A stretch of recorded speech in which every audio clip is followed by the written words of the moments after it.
Welcome to special show. ఇప్పుడు మనము చేయబోతున్న ఈ షో ఏదైతే ఉందో కాస్త ఇంట్రెస్టింగ్ అండ్ చాలా ఇంపార్టెంట్ షోగా నేను ఖచ్చితంగా అభివర్ణించాల్సిన పరిస్థితి. ఎందుకంటే ఎదురుపడి పోరాడే వాళ్ళని వీరులు అంటారు, కనీసం బయట పడకుండా పోరాడే వాళ్ళని శిఖండులు అంటారు. కానీ వీళ్ళని ఎలా అభివర్ణించాలో అర్థం కాని పరిస్థితి మనకు అనిపిస్తుంది.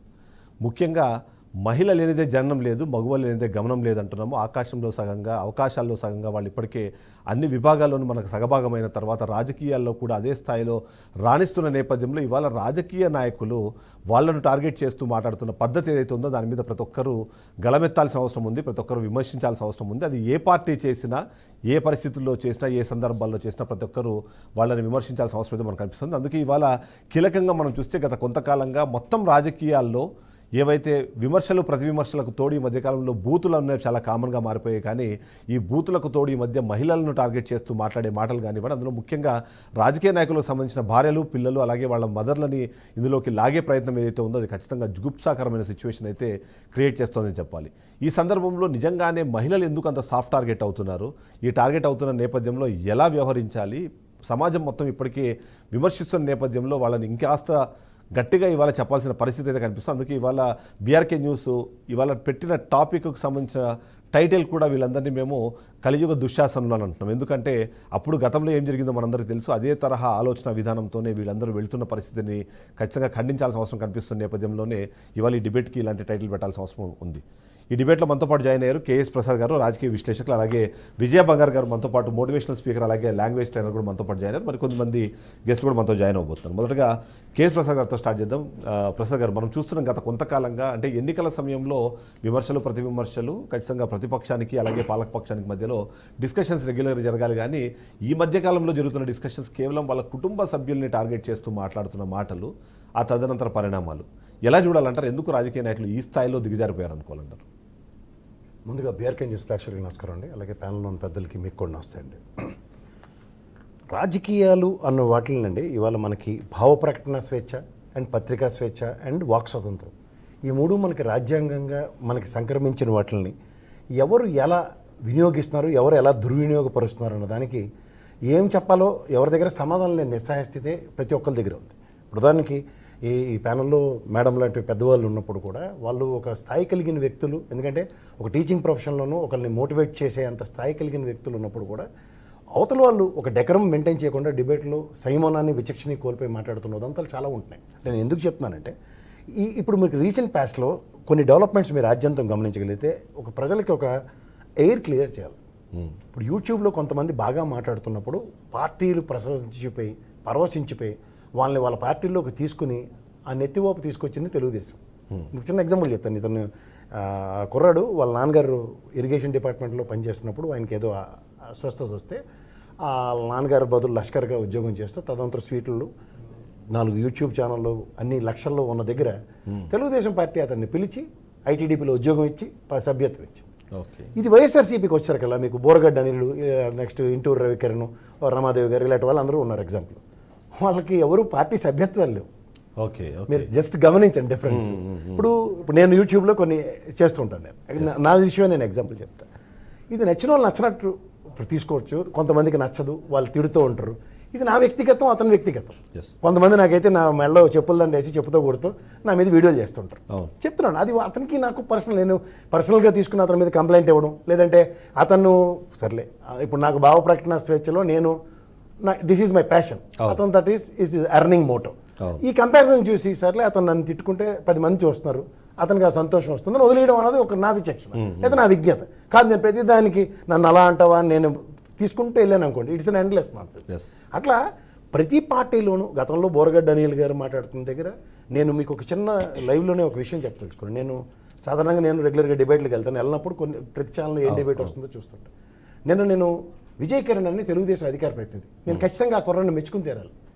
ఎందుకంటే అతను పార్టీ అధికార ప్రతినిధిగా ఆ డిబేట్లో కూర్చుని అతను ఏం చేశాడంటే ఫస్ట్ రావడమే భారతి అనే జగన్మోహన్ రెడ్డి గారి భార్యని మా పార్టీ తరఫున ఒక వ్యక్తి ఆ విధంగా కించపరచడం చాలా తప్పు, నేను ఆ వర్డ్స్కి క్షమాపణలు కోరుతున్నానని చెప్పడం అతని సంస్కారం.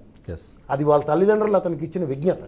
ఇప్పుడు అలాగే ఒక పార్టీ, నేను కూడా గతంలో వైఎస్ఆర్సీపీ డిబేట్లో పాడుతున్నప్పుడు కూడా ఈ బోరగడ్డ అనిల్ చేస్తున్న పనికిమాలిన పనులకి నేను ఆ ప్రతినిధులను కూడా చూసేవాడిని.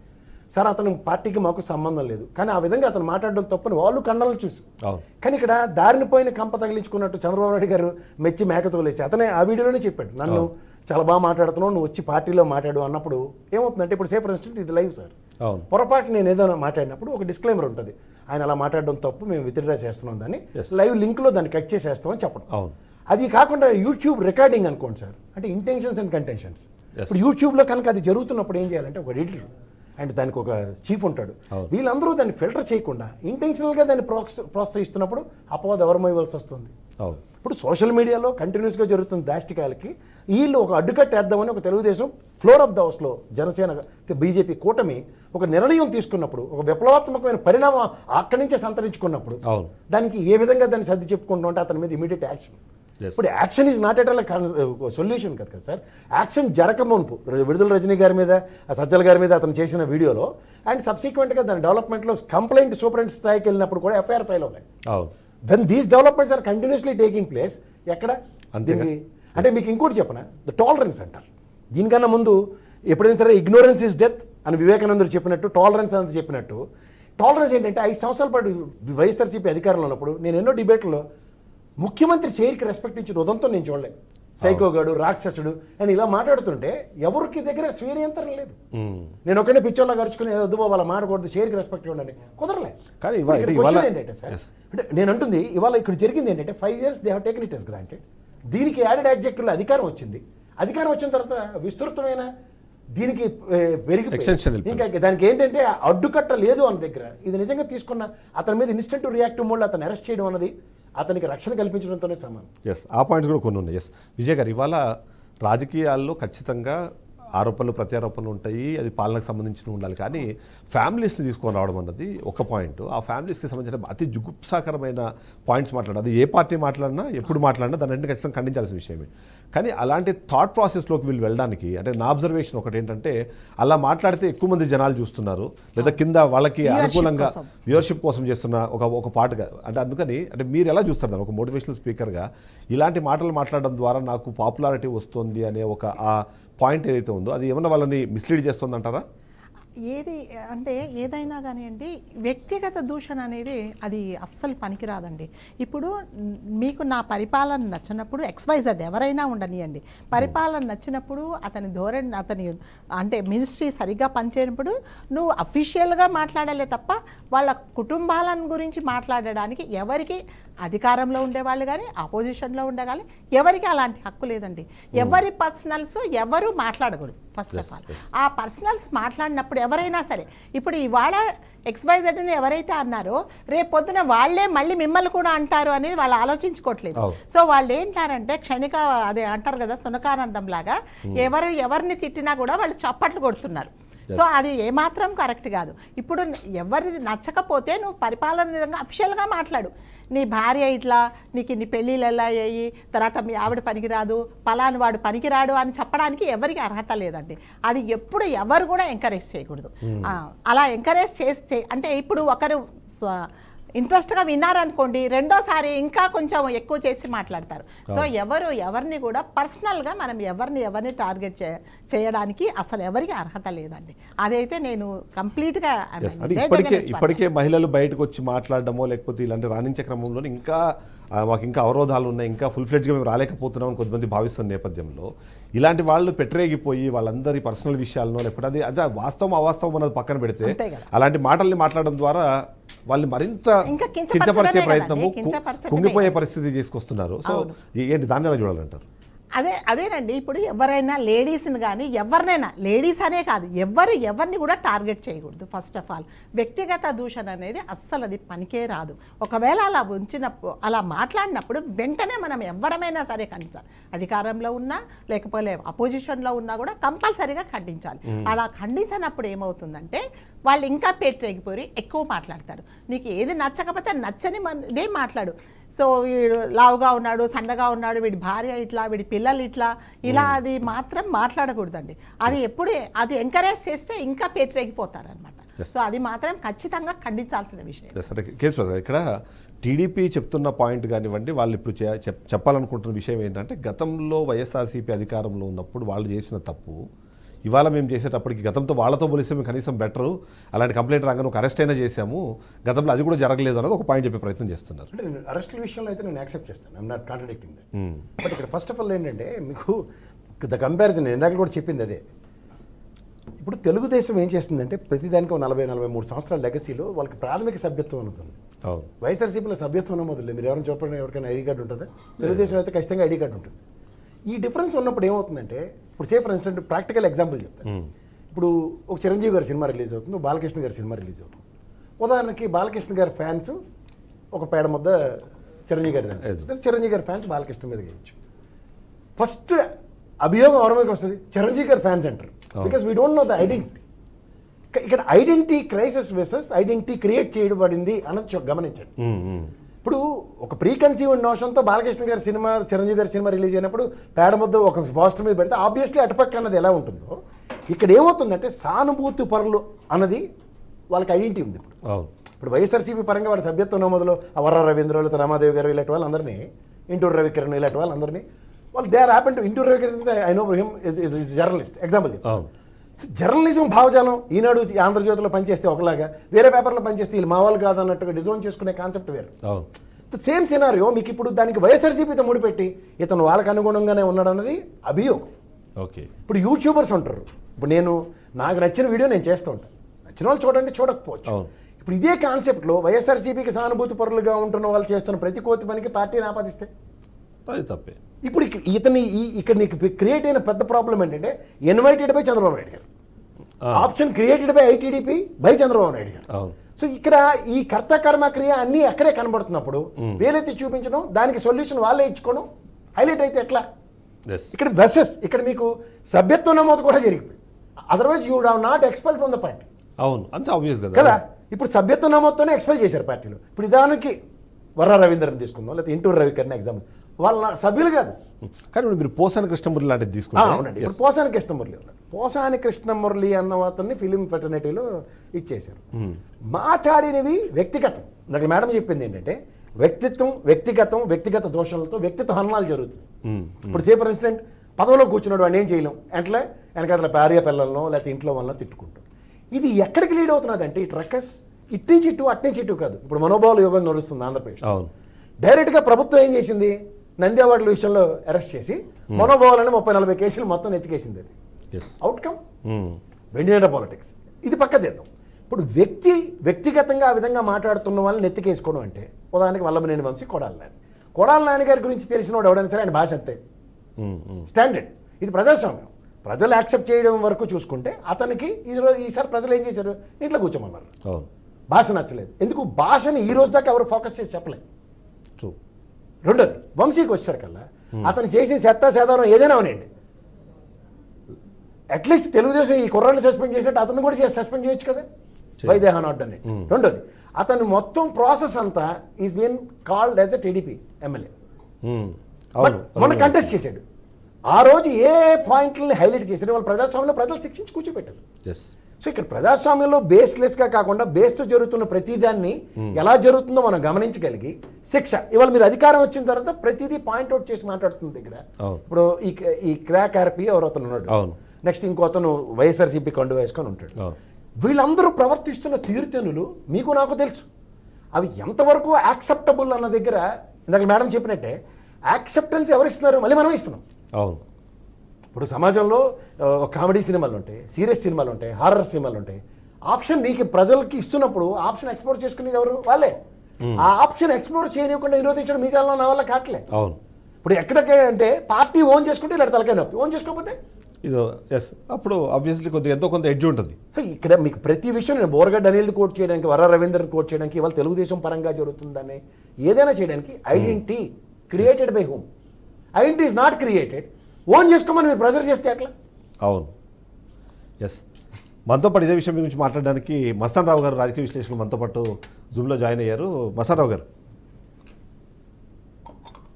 సార్ చూస్తున్నాం మనం. అయితే ఇప్పుడు ఇక్కడ అంటే 2-3 విషయాలు చాలా కీలకంగా అనిపిస్తున్నాయి. మొదటిది, వాళ్ళ సెల్ఫ్ ఐడెంటిటీ క్రియేట్ చేసుకోవాలన్నా, లేకపోతే అధినేతల దృష్టిలో పడడానికి, అభిమానుల దృష్టిలో పడడానికి ఇలాంటి ఒక భావజాలాన్నో లేకపోతే ఇలాంటి ఒక పదజాలాన్నో యూజ్ చేసి తద్వారా ఫేమస్ అవ్వాలని ఒక ప్రయత్నం జరుగుతుంది అన్నది ఒక పాయింట్. అయితే రెండోది, వాళ్ళ సైకలాజికల్గా కూడా వాళ్ళకి చాలా ప్రాబ్లమ్స్ ఉన్నాయి. అందుకనే ఇలా మాట్లాడడం ద్వారా ఆ శునకానందం పొందే ప్రయత్నం చేస్తున్నారు అన్నది మరో విశ్లేషణ వినిపిస్తుంది. ఎలా చూస్తారు మీరు మీ విశ్లేషణ దీనిపైన?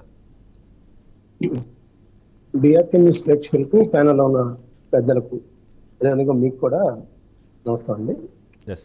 సార్, ఇప్పుడు మనం మన రాష్ట్రం కానీ తెలుగు రాష్ట్రాల్లో, 2 తెలుగు రాష్ట్రాల్లో ఎదుర్కొన్న సమస్య ఏంటంటే, సోషల్ మీడియాని ఏ విధంగా ఉపయోగించాలంటే వ్యక్తిత్వ హననానికి ఉపయోగించడానికి ఒక రోల్ మోడల్గా తయారైంది. 2 తెలుగు రాష్ట్రాల్లో చూడొచ్చు.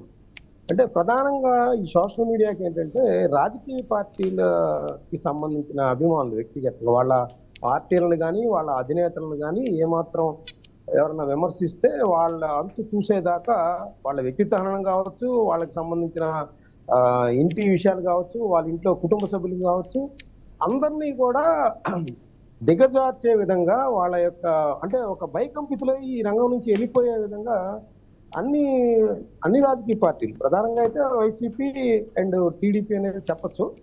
బట్ మిగతా పార్టీ ఇక్కడ కూడా బీఆర్ఎస్ కాంగ్రెస్ పార్టీలో చూస్తే ఇక్కడ కవితని లిక్కర్ క్వీన్ అని అంటే సరే ఇంకా మరీ ఇంకా పర్సనల్గా వెళ్ళట్లేదు కానీ బట్ ఇక్కడైనా సరే వాళ్ళైనా అదే తరహా ఆలోచన విధానము అలాంటి పదజాలమే వాడుతున్నారు.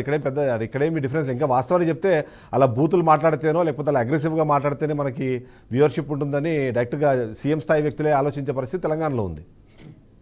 ఖచ్చితంగా అండి, అదే నేను అంటుంది. ఇప్పుడు ఇక్కడ కూడా ఇప్పుడు వాళ్ళు ఏమంటున్నారు, ఇప్పుడు మనం జగన్మోహన్ రెడ్డి గారు నేను బట్టలు ఉడదీయటం అంటే అదేవిధంగా గతంలో చంద్రబాబు నాయుడు గారు బట్టలు అంటే నేను అనేది ఏంటంటే అసలు బట్టలు కూడా వేయటం అనేది తప్పు అనే విషయం మర్చిపోతున్నారు. అప్పుడు ఆయన అన్నాడు కదా, ఇప్పుడు ఈయన అన్నాడు. ఎవరన్నా తప్పే అనే విషయాన్ని మనం వెలుగులోకి తీసుకురావాలి కదా. ఎవరన్నా తప్పే అట్లాంటి మాటలు అనటం వల్ల ఒక అధినేతలుగా ఉన్న వాళ్ళు, పార్టీని లీడ్ చేస్తున్న వాళ్ళు, ముఖ్యమంత్రులుగా ఉన్న వాళ్ళు ఆ విధమైన భావజాలము భాష వాడినప్పుడు దాని రిఫ్లెక్షన్స్ వాళ్ళ పార్టీలని ఎవరైతే అనుసరించే లక్షలాది మంది, కోట్లాది మంది కార్యకర్తలు ఉంటారో వాళ్ళ మధ్య వైరుధ్యాలు ఏర్పడి వాళ్ళు ఒకళ్ళకొకళ్ళు పార్టీలకు సంబంధించి వాళ్ళ కుటుంబ సభ్యుల్ని కానీ, వ్యక్తిత్వహనం కానీ, అబ్యూజ్డ్ లాంగ్వేజ్ కానీ వాడుతూ ఉన్నప్పుడు ఏమవుతుందంటే సమాజంలో అశాంతి రేకెత్తుకొస్తుంది. నేను ఒకటి చెప్తాను చిదంబరెడ్డి గారు. ఇప్పుడు అయ్యన్న పాత్రుడు గారు గతంలో రోజా గారి గురించి, జగన్ గారి గురించి కొన్ని కామెంట్ చేశారనగానే జోగి రమేష్ గారు కర్రలు రాళ్ళు తీసుకొని అక్కడికి వెళ్ళారన్నారు. అది తెలుగుదేశం వాళ్ళు ఆరోపిస్తారు. కానీ ఆయన ఉంటాడు నేను నిరసన అంటే ఏంటి, ఒక అబ్యూజ్డ్ లాంగ్వేజ్ తాలూకు ఆయన చేయగానే మళ్ళీ దాన్ని సోషల్ మీడియాలో విస్తృతం చేయటం, దాని యొక్క రిఫ్లెక్షన్ ఏంటి, ఒక ఎమ్మెల్యే స్థాయి వ్యక్తి వెళ్ళి ఒక మాజీ ముఖ్యమంత్రి ఇంటికి కొంత 100 మందో 50 మందో వెళ్తాం అంటే ఏంటది, ఖచ్చితంగా అది సమాజంలో అశాంతి రేకెత్తించే పరిస్థితి.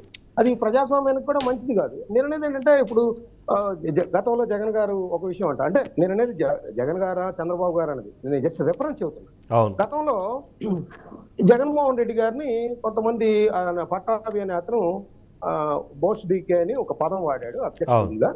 సో దానికి సంబంధించి వాళ్ళు వైసీపీ వాళ్ళందరూ కూడా కొంతమంది దాడికి వెళ్ళారు తెలుగుదేశం పార్టీ కార్యాలయం. అదేంటంటే ఎమ్మటే సోషల్ మీడియాలో విస్తృతంగా వెళ్ళిపోయింది.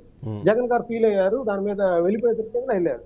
జగన్ గారు కూడా ఏమన్నారంటే నన్ను వాళ్ళ అధినేతని అన్నప్పుడు ఆ మాత్రం బీపీ రావడం సహజం, ఆ మాత్రం వెళ్ళటం సహజం. అంటే ఏంటంటే ఒక అధినేతని విమర్శించగానే దాన్ని సోషల్ మీడియాలో స్ప్రెడ్ చేయటం దాడులు దాకా వెళ్ళిపోతుంది. ఇక నెక్స్ట్ స్టేజ్ ఏంటంటే భయం వేస్తూ ఉంటుంది ఒక్కొక్కరికి. ఎందుకంటే ఏదైనా పార్టీ గురించి స్వేచ్ఛగా మాట్లాడాలన్నా, విమర్శించాలన్నా, లేకపోతే ఆ విధానం నచ్చలేదన్నా, పాలసీ నచ్చలేదన్నా మనం మాట్లాడటానికి కూడా భయం పరిస్థితి వచ్చేస్తుంది.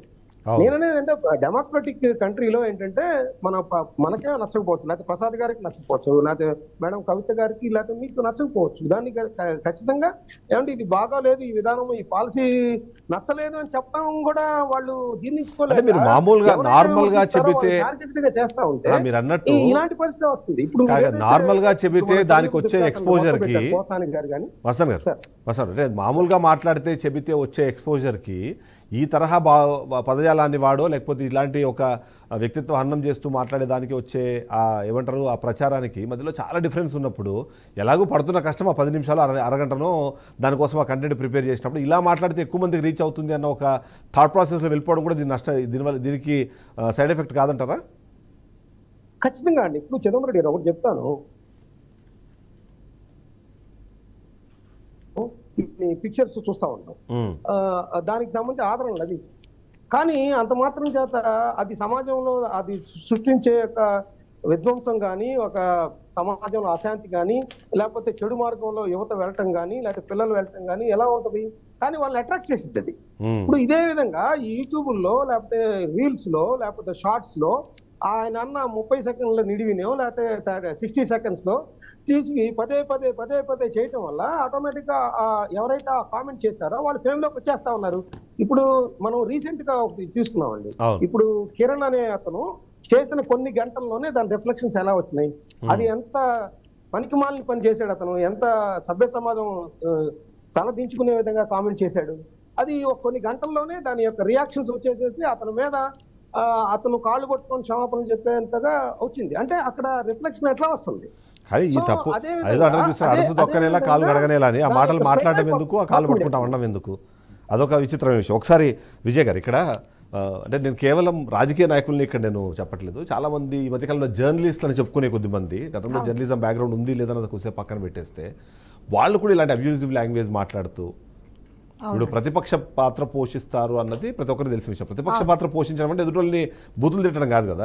ఈ మధ్యకాలంలో అదొక ఒక ఫ్యాషన్ స్టార్ట్ అయిపోయింది. ప్రతిపక్షం అంటే ఏంటంటే నువ్వు అటువైపు చేసే వాళ్ళ పని నచ్చనప్పుడు ఆ పని నువ్వు ఎండగట్టాలే తప్ప వాళ్ళ పర్సనల్గా మాట్లాడడం అనేది ఈ మధ్య మీరు అన్నట్టుగా ఫ్యాషన్ అయిపోయింది అనమాట. వాళ్ళ ఇంటి విషయాలు మాట్లాడడము, వాళ్ళ ఇంట్లో ఫ్యామిలీ మెంబర్స్ గురించి మాట్లాడడము, ఇంకా కొంతమంది ఇంకా ముందడుగు వేసేసి అతన్ని పర్సనల్గా మాట్లాడడము అనేది ఇవన్నీ చాలా తప్పండి. అసలు వీటన్నిటికి మూల కారణం ఏంటంటే కొన్ని యూట్యూబర్స్, కొన్ని న్యూస్ ఛానల్స్ ఇలా మాట్లాడే వాళ్ళను ప్రత్యేకంగా వ్యూవర్షిప్ కోసం పిలిచి కూర్చోబెట్టి వాళ్ళని మాట్లాడిస్తున్నారు అనమాట. ఇప్పుడు మీరు చెప్పినట్టుగా అతను కిరణ్ కానీ, పోసాని మురళీకృష్ణ గారిని కానీ పిలిచి మాట్లాడించి కావాలని వాళ్ళని ఇంకా అంటే రెచ్చగొట్టి మాట్లాడించారు. సో అది చాలా తప్పు. అంటే మాట్లాడే వాళ్ళకి ఇంటర్వ్యూ చేసే వాళ్ళకి తెలియదండి ఇది తప్పు అని చెప్పేసి. తెలుసు కదా. తెలిసినప్పుడు ఎందుకు ఎంటర్టైన్ చేయాలి? ఎందుకంటే వ్యూవర్షిప్ అంటే ఎథిక్స్ అనేది ఏం అవసరం లేదనమాట. ఎథిక్స్ అక్కర్లేదు, ఓన్లీ చూస్తే చాలు, అంటే వ్యూవర్షిప్ పెరిగితే చాలంటే ఇందులో ఎంతవరకు కరెక్ట్ ఉంది, రేపొద్దున వీడు అనవసరంగా విమర్శించిన వాడు రేపొద్దున మమ్మల్ని కూడా అంటాడు కదా అనేది వాళ్ళు ఆలోచించుకోవట్లేదు. ఎందుకంటే దాంట్లో కొన్ని ఎగ్జాంపుల్స్, ఇప్పుడు కిరా కార్పి లాంటి వాళ్ళు వీళ్ళందరూ ఒకప్పుడు జబర్దస్త్ అనే దాంట్లో ఇదే రోజా మమ్మల్ని సపోర్ట్ చేయడం ద్వారా, ఎంకరేజ్ చేయడం ద్వారా ఇవాళ నాకు భోజనం దొరికిందని చెప్పిన వ్యక్తి ఆ తర్వాత కేవలం ఆమెను విమర్శించడానికి మాత్రమే తను ఇంకా వేరే పని లేదన్నట్టుగా విమర్శించడం చేశారు. మాట్లాడటం కూడా సరిగ్గా రాని మనిషి ఏ న్యూస్ ఛానల్ చూసినా కూడా అతనే అన్నమాట. అసలు ఏం మాట్లాడతాడో ఏం మాట్లాడటం లేదో అసలు ఈ మాటకి ఏం అర్థం అనేది లేకుండా ఒక స్క్రిప్ట్ రాసుకొని వచ్చి చదువుతున్నాడో నాకైతే అర్థం కాదు, కానీ తలా తోక లేకుండా మాట్లాడుతున్నాడు. కానీ అతన్ని ఎంటర్టైన్ చేస్తున్నారండి. ఇప్పుడు అతన్ని ఎంటర్టైన్, ఇప్పుడు మీరు నలుగురిలో అంటారు కదా, నలుగురిలో తిట్టేసి నలుగురిలో ఇష్టం వచ్చినట్టు మాట్లాడేసి నేను కాళ్ళు పట్టుకుంటానంటే అది ఏంటి? నువ్వు అన్నప్పుడు వాళ్ళు ఎంత, ఆ ఫ్యామిలీ ఎంత బాధపడింది అనేది ఎవరు చూడట్లేదండి. ఇది కలియుగం అయిందంటే బతికిపోయారు వాళ్ళు. నిజంగానే వేరే యుగం అయ్యి ఉంటే ఆ మహిళలు పెట్టే శాపనార్థాలు వీళ్ళు సగం మంది భూమి మీద లేకుండా మాయమైపోయేవాళ్ళు. మహిళలకు నిజంగా అప్పటి శక్తులు ఉండింటే అసలు ఒక్కొక్క తిట్టుకు ఒక్కొక్కడు పడిపోయేవాడు. ఇప్పుడు బోర్గడ్ అనిల్ మనం ఎగ్జాంపుల్ అంటే సరే వాళ్ళు వైసీపీ సభ్యత్వం తీసుకోకపోయినా సరే తను మాట్లాడిన మాటలు పవన్ కళ్యాణ్ ఇంటికి వెళ్ళి చిన్నపిల్లల మీద కూడా తను మాట్లాడిన వ్యాఖ్యలు ఏవైతే ఉన్నాయో వాటిని ఈ సోషల్ మీడియాలో ఉన్న కొద్దిమంది సరే వాళ్ళు అఫిలియేటెడా నాన్ అఫిలియేటెడ్ అని పక్కన పెడితే వీళ్ళు ప్రమోట్ చేసిన సిచ్యువేషన్ మనం గతంలో చూసాం. సో అక్కడ చేసినది ఆ తప్పుని ఇవాళ ఈ తప్పుతో మనం కప్పిపుచ్చడం కాదు కానీ బట్ ఆ రోజు వాళ్ళు దాన్ని ఆపాల్సింది, లేకపోతే అలాంటి వాళ్ళని మనం సోషల్ మీడియాలో కానివ్వండి మన పార్టీకి సంబంధించి అలాంటి వాళ్ళు దాన్ని ప్రమోట్ చేయకుండా ఉండాల్సిందే అనేది కూడా కొన్ని విశేషం వినిపిస్తున్నాయి. దాన్ని ఎలా చూడాలంటారు? అంటే ఉంటుంది, నాకు మస్తన్నవారు కూడా అదే పాయింట్ ఎక్స్ప్రెస్ చేశారు. ముసుగు ఎవరి వల్ల కాదు. ఉదాహరణకి నాకు జనాలు అందరూ వైఎస్ఆర్సీపీ అని ముద్ర వేస్తున్నారు, లేదా తెలుగుదేశం అని ముద్ర వేస్తున్నారు, లేదా బీజేపీ అని ముద్ర వేస్తున్నారు అనుకో. ఇప్పుడు ఆ పర్సెప్షన్ ఏం చేస్తారంటే వాళ్ళు డ్రైవ్ చేస్తున్నారు. ఆ ముద్రతో వీడిని చూడండి అంటే please they are attaching a meaning. మనం ఏం చెప్తున్నాం అది కాదు. దానితో యూట్యూబ్లు కూడా మీరు ఒకటి గమనించగలిగితే హెడ్డింగ్ ఒకటి ఉంటుంది, లోపల మాట్లాడేది ఒకటి. అది ఇంకా అసలు బాధాతప్త హృదయంతో చెప్పవలసిన విషయం. అసలు ఖచ్చితంగా ఆ మాట మేము మాట్లాడి ఉన్నాం, కానీ హెడ్డింగ్లో మాత్రం భయంకరంగా ఒకటి పెట్టుంటారు. సో ఇవన్నీ ఏమవుతున్నాయంటే this all causing unnecessary inconvenience to the society. ఇప్పుడు మీకు ఇంకోటి ఏంటంటే ఇక్కడ వీళ్ళు వ్యక్తిగతంగా ఒకళ్ళని నిరోధించలేనప్పుడు, ఒకళ్ళని ఎదుర్కోలేనప్పుడు వాళ్ళు చేస్తున్నారు ఏంటంటే ఒక మనిషిని చూడండి, మనం ఇంట్లో ఉన్న ఫ్యామిలీని ఎప్పుడైతే హ్యూమిలియేట్ చేస్తామో ఆటోమేటిక్గా మనిషి యొక్క హావభావాలు కానీ లేదా నోరు కూడా పెగలదు. ఇన్స్టెంట్ రియాక్టివ్ మోడ్ ఎలా ఉంటుంది మనకి చైన్ ఆఫ్ యాక్షన్లో ఖచ్చితంగా వాడి మీద చేతితో కొట్టడానికో లేకపోతే వాడి మీద ఆవేశాన్ని ఇంకో విధంగా ప్రదర్శించడానికో ఉపయోగపడుతుంది తప్ప వాస్తవానికి దగ్గరగా అంటే ఇవాళ నువ్వు సమాధానం ఇందాక మేడం చెప్తున్నప్పుడు మీరే అన్నట్టుకున్నారు ఒక స్ట్రైట్ లైన్ మెథడ్లో ఇది ప్రభుత్వ విధానం ఇది యాక్సెప్టబుల్గా లేదు ఆమోదయోగ్యంగా లేదన్నది ఓ సరళీకృతమైన విధానంలో ప్రభుత్వానికి కమ్యూనికేట్ చేసే దగ్గర వీళ్ళు దాన్ని సెటారికల్గా సర్కాస్టిక్గా according to their whims and fancies మాట్లాడుతూ ఉంటే హౌ కెన్ ద యాక్సెప్టబిలిటీ ఇప్పుడు అవతల వాళ్ళు తీసుకునే విధానంలో కూడా లేదు. తీసుకోకుండా వాళ్ళు ఏం చేస్తారంటే ఈ దౌర్భాగ్యం మీరు గమనించలేదు 2014 నుంచి స్టార్ట్ అయింది సార్. 2014 జనరల్ ఎలక్షన్స్ తెగించి ప్రశాంత్ కిషోర్ గారి దేశానికి ఎప్పుడైతే దాపరించాడో ఆ రోజు నుంచి వ్యక్తిత్వ హననాలు స్టార్ట్ అయ్యాయి. ఇర్రెస్పెక్ట్ ఆఫ్ ఎనీ సర్కమ్ అది పొలిటికల్ ఏరాలో పొలిటికల్గా వ్యక్తిగతంగా మనుషుల్ని హ్యూమిలేట్ చేయడం స్టార్ట్ అయింది. సో ఇప్పుడు దీని కంటిన్యూషన్లో ఇవాళ వైఎస్ భారతి గురించి మాట్లాడారని మనం డిస్కస్ చేస్తున్న పరిస్థితుల్లో గతంలో భువనేశ్వర్ గురించి మాట్లాడినప్పుడు కూడా ఖండించకపోవడము లేదా ఆ రోజు జగన్మోహన్ రెడ్డి అదే సభలో ఉండి తను నవ్వుతూ ఉన్నారు అన్న దాన్ని ఎగ్జాంపుల్గా చూపించి మరి మాట్లాడే ప్రయత్నం చేస్తుంటారు. అంటే నేను ప్రజాస్వామ్యం సార్ మీరు ఒకటే గుర్తుంచుకోండి ప్రజలు ప్రతిదీ గమనిస్తారు. ఇప్పుడు నేను మీరు మేడం ఇలాంటి వాళ్ళందరూ ఖండించుకుంటూనే కూర్చుంటున్నాం కోట శ్రీనివాసరావు సినిమాలో మేము ఖండిస్తున్నామని ఖండనకి ఇది కాదు కదా. కానీ ప్రజాస్వామ్యం end of the day what they are doing అన్నది గమనించండి మీరు. ఆ గమనానికి నిరోధిస్తుంది మాకు వద్దు అని అది ఎందుకు గమనించట్లే మీరు. ఇప్పుడు ఇవాళ జగన్మోహన్ రెడ్డి గారు నవ్వారనో లేకపోతే మీరు ఇవన్నీ అడిగిన ప్రశ్నలో ఈసారి కూడా అదే ప్రభుత్వం వస్తే ప్రజలకి ఇందాక మేడం అన్నట్టు యాక్సెప్టెడ్ ఆ చెత్త చెదరాన్ని ఎంటర్టైన్ చేస్తారని బట్ నిలువరిస్తున్నారంటే ఖచ్చితంగా మీలో పరివర్తన చెంది తీరవలసిందే అన్నది ఫుడ్ డౌన్ చేసి చెప్తున్నారు ప్రజలు. ఇది గమనించండి. రజనీ రామ గారు కూడా మనతో పాటు జాయిన్ అయ్యారు మోటివేషనల్ స్పీకర్. మనం చూస్తాం ఈ మధ్యకాలంలో ఏదైతే ఈ రాజకీయ నాయకులు మాట్లాడే పద్ధతిలో మార్పులు కానివ్వండి లేకపోతే ఆ పద్ధతి మరీ దిగజారిపోయే సిచ్యువేషన్కి వెళ్ళడము వాటిని సరే ఇంకా అది ప్రజలు చూస్తున్నారా లేదా పక్కన పెట్టేసి వాళ్ళు చూస్తున్నారనే ఒక ఆశతో లేకపోతే అది చూడాలనే ఒక ఆలోచనతో ఇలాంటి దిగజారుడు భాష ఏదైతే వాడుతున్నారో దాన్ని ఎలా చూడాలంటారు అసలు వాళ్ళ థాట్ ప్రాసెస్ లేదు వాళ్ళ సైకలాజికల్ సిచ్యువేషన్ ఏంటంటారు అసలు ఎలా చూడాలంటారు వాళ్ళు. అదే ఇప్పుడు ఈ మధ్య చంద్రబాబు నాయుడు గారు ఒక స్టేట్మెంట్ చెప్పారు మీటింగ్లో ఏంటంటే ఈ రాజకీయాలు దిగజారుతున్నాయి ఏంటంటే చాలామంది ఇందులో కార్యకర్తలుగా ఉన్నారు. అందులో వన్ ఆఫ్ ద కార్యకర్త కిరణ్ అనే ఆయన ఇలా మాట్లాడటం చాలా అసభ్యకరంగా అది ఆయన ఇండైరెక్ట్గా కూడా కాదు దాదాపుగా డైరెక్ట్గానే భారతి గారిని బ్లేమ్ చేసి మాట్లాడారు. ఇది స్త్రీ జాతికే అవమానం చాలామంది ఈ మాట చెప్పారు.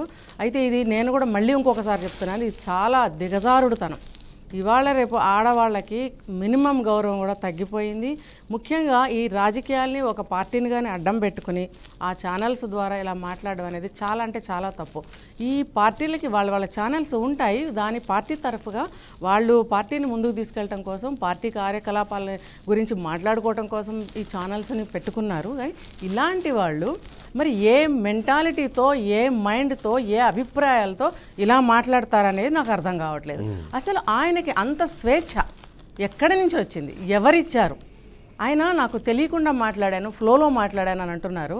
మరి కొంతమంది చెప్పినట్టు సైకో అని చెప్తున్నారు. నాకు కూడా అలాగే అనిపిస్తుంది. ఆయన ఫేస్ ఫీలింగ్స్ నేను బాగా అబ్జర్వ్ చేశాను. ఆయన ఒక హేళన స్వభావంతో కావాలని చెప్పి మాట్లాడినట్టుగానే అనిపిస్తుంది నాకైతే. అంటే మీరు అన్నట్టుగా ఇప్పుడు అంటే ఇతను మాట్లాడిన దానికి సరే బేస్ ఏది అన్న పక్కన పెడితే సరే జనాల్లో డిఫరెంట్ వర్షన్స్ ఎప్పుడూ ఉంటాయి ఖచ్చితంగా ఎవరికి వాళ్ళు మాట్లాడే ప్రయత్నం చేస్తుంటారు. జగన్మోహన్ రెడ్డి సొంత చెల్లెల మీద ఇలాంటి ఇట్లాంటి అపవాదు చేస్తూ మాట్లాడుతున్నప్పుడు వాళ్ళ కార్యకర్తలు నిలువరించలేదు అన్నది గతంలో కొడాలి నాని లేకపోతే వల్లంనేని వంశీ భువనేశ్వర్ గురించి మాట్లాడుతున్నప్పుడు కూడా వీళ్ళు దాన్ని ఖండించకపోవడము లేకపోతే దాన్ని ఆపకపోవడం ఇలా చూస్తే ఎటు చూసినా ఏముంది గర్వకారణం ఇవన్నీ అవే తాను ముక్కలే అదే మాటలే మాట్లాడుతున్నారు తద్వారానే ప్రజల్లోకి వెళ్ళే ప్రయత్నం చేస్తున్నారు ఆ అధినేత మెప్పు కోసమో లేకపోతే ఆ సైకో మెంటాలిటీ ఉన్న వాళ్ళ కోసమో చేస్తున్నారు అన్నది ఒక విశ్లేషణ వినిపిస్తుంది. సో అంటే ఓవరాల్గా చూసినప్పుడు ఇలాంటి వాళ్ళంతా అసలు ఎలా చూడాలంటారు? నిజంగానే సైకలాజికల్గా వాళ్ళ డిసార్డర్ ఉందని ఒప్పుకోవాలంటారా? ఖచ్చితంగానండి ఒప్పుకోవాల్సిందే. తర్వాత కార్యకర్తలుగా నియమించేటప్పుడు కూడా ఎటువంటి వాళ్ళని నియమించాలని కరెక్ట్గా సెలెక్టివ్గా తీసుకోవాలనేది నా అభిప్రాయం. అలా తీసుకుంటే కనుక పార్టీ గౌరవప్రదంగా నిలబడగలుగుతుంది చాలా కాలం పాటు. లాంగ్ లీవ్ అంటారు కదా ఇలాంటి వాళ్ళు ఏంటంటే ఏ పార్టీలో ఉన్నా కూడా టీడీపీ నుంచి వచ్చారు. ఓకే అంటే కానీ అంటే భువనేశ్వరిని అంటే కేవలం భువనేశ్వరి ఏంటంటే చంద్రబాబు నాయుడు డాటర్గానే కాకుండా అంటే ఎంతో కొంత అందరూ ఒక ఐడల్గా చూసే రామారావు కూతురుగాను మనం ఇక్కడ చూడాల్సి ఉంటుంది. అలాంటి అంటే చాలా అది కూడా జుగుప్సనే, అది కూడా దాంట్లో ఏమి ఎలాంటి అనుమానం లేదు. అలాంటి మాటలు మాట్లాడినప్పుడు ఇక్కడ నుంచి ఖండించడమో లేకపోతే దాన్ని వెంటనే ఆపే ప్రయత్నం చేస్తుంటే, ఎందుకంటే అక్కడ మనం అంటే ఇప్పుడు ఇక్కడ కిరణ్కి ఒక డిఫరెన్స్ చెప్తాను. కిరణ్ అన్నవాడు సొంతంగా ఒక యూట్యూబ్ ఛానల్ పెట్టుకున్నాడు, వాడు ఏమైనా మాట్లాడొచ్చు, మాట్లాడిన దాన్ని ఎలానే పబ్లిష్ చేయొచ్చు. కానీ అక్కడ జరిగిన విషయం ఏంటి, ఆ మాట్లాడే క్రమంలో అసెంబ్లీలో ఉన్నారు, అసెంబ్లీ స్పీకరు దాన్ని ఆపాల్సింది. అక్కడ ఏమంటారు దానికి సంబంధించిన సభాపక్ష నేతగా ఉన్నారు, జగన్మోహన్ రెడ్డి ఆపాల్సింది. అలాంటివి ఏం జరగకుండా అక్కడ మాట్లాడేశారు. తర్వాత బయటకు వచ్చి నా ఉద్దేశం అది కాదు, నేను మాట్లాడిన పద్ధతిని అది మిస్ఇంటర్ప్రిట్ చేశారు అని చెప్పే ప్రయత్నము ఏదైతే వల్లభనేని వంశీ చేశారో అది ఇంకా అది ఒక భయంకరం కదా. కూర్చొని కూడా క్షమాపణ చెప్పాడు కదా. అదే అంటున్నారు, అసెంబ్లీలో తిట్టారు లేదా అసెంబ్లీలో ఒక వ్యాఖ్య చేశారు, బయటికి వెళ్ళి సార్ ఒకటి మాట్లాడారు. ఫ్లోర్ ఆఫ్ ద హౌస్లో ఆన్ రికార్డ్ ఉన్న దాని మీద ఎవడైనా చర్చిద్దామంటే మీరు నేను సిద్ధంగా ఉన్నాను. రికార్డులో ఉంది పలానాది అన్న దాని మీద చర్చ పెడితే ఎస్ అది రికార్డులో తొలగించేదాకా నేను ఖచ్చితంగా ఉద్యమం చేయాలి. మీరు జర్నలిస్ట్ గాను, నేను జర్నలిజం చదువుకున్న వ్యక్తిగా. కానీ రికార్డులో లేని అంశాలని చర్చనీయ అంశాలు చేసినప్పుడు దానికి సమాధానాలు ఎవరి దగ్గర నుంచి వస్తాయి? ఆ రోజు అది రికార్డులో ఉందా అని చెప్పండి. చెక్ చేయాల్సింది వాస్తవం లేదు, చెక్ చేయలేదు, రికార్డులో లేదు. ఓకే, మస్తానరావు గారు. సార్ చెప్పండి. ఎస్, మనం చూస్తున్నాం అంటే ఇప్పుడు అంటే అప్పుడు వాళ్ళు చేశారు, ఇప్పుడు వీళ్ళు చేశారు కాబట్టి దానికి చెల్లుకు చెల్లు అనే విధంగా మాట్లాడే ప్రయత్నం చాలామంది చేస్తున్నారు. కానీ బట్ అప్పుడు అది వాళ్ళు చేసిన తప్పే, ఇప్పుడు వీళ్ళు చేస్తున్నది తప్పే.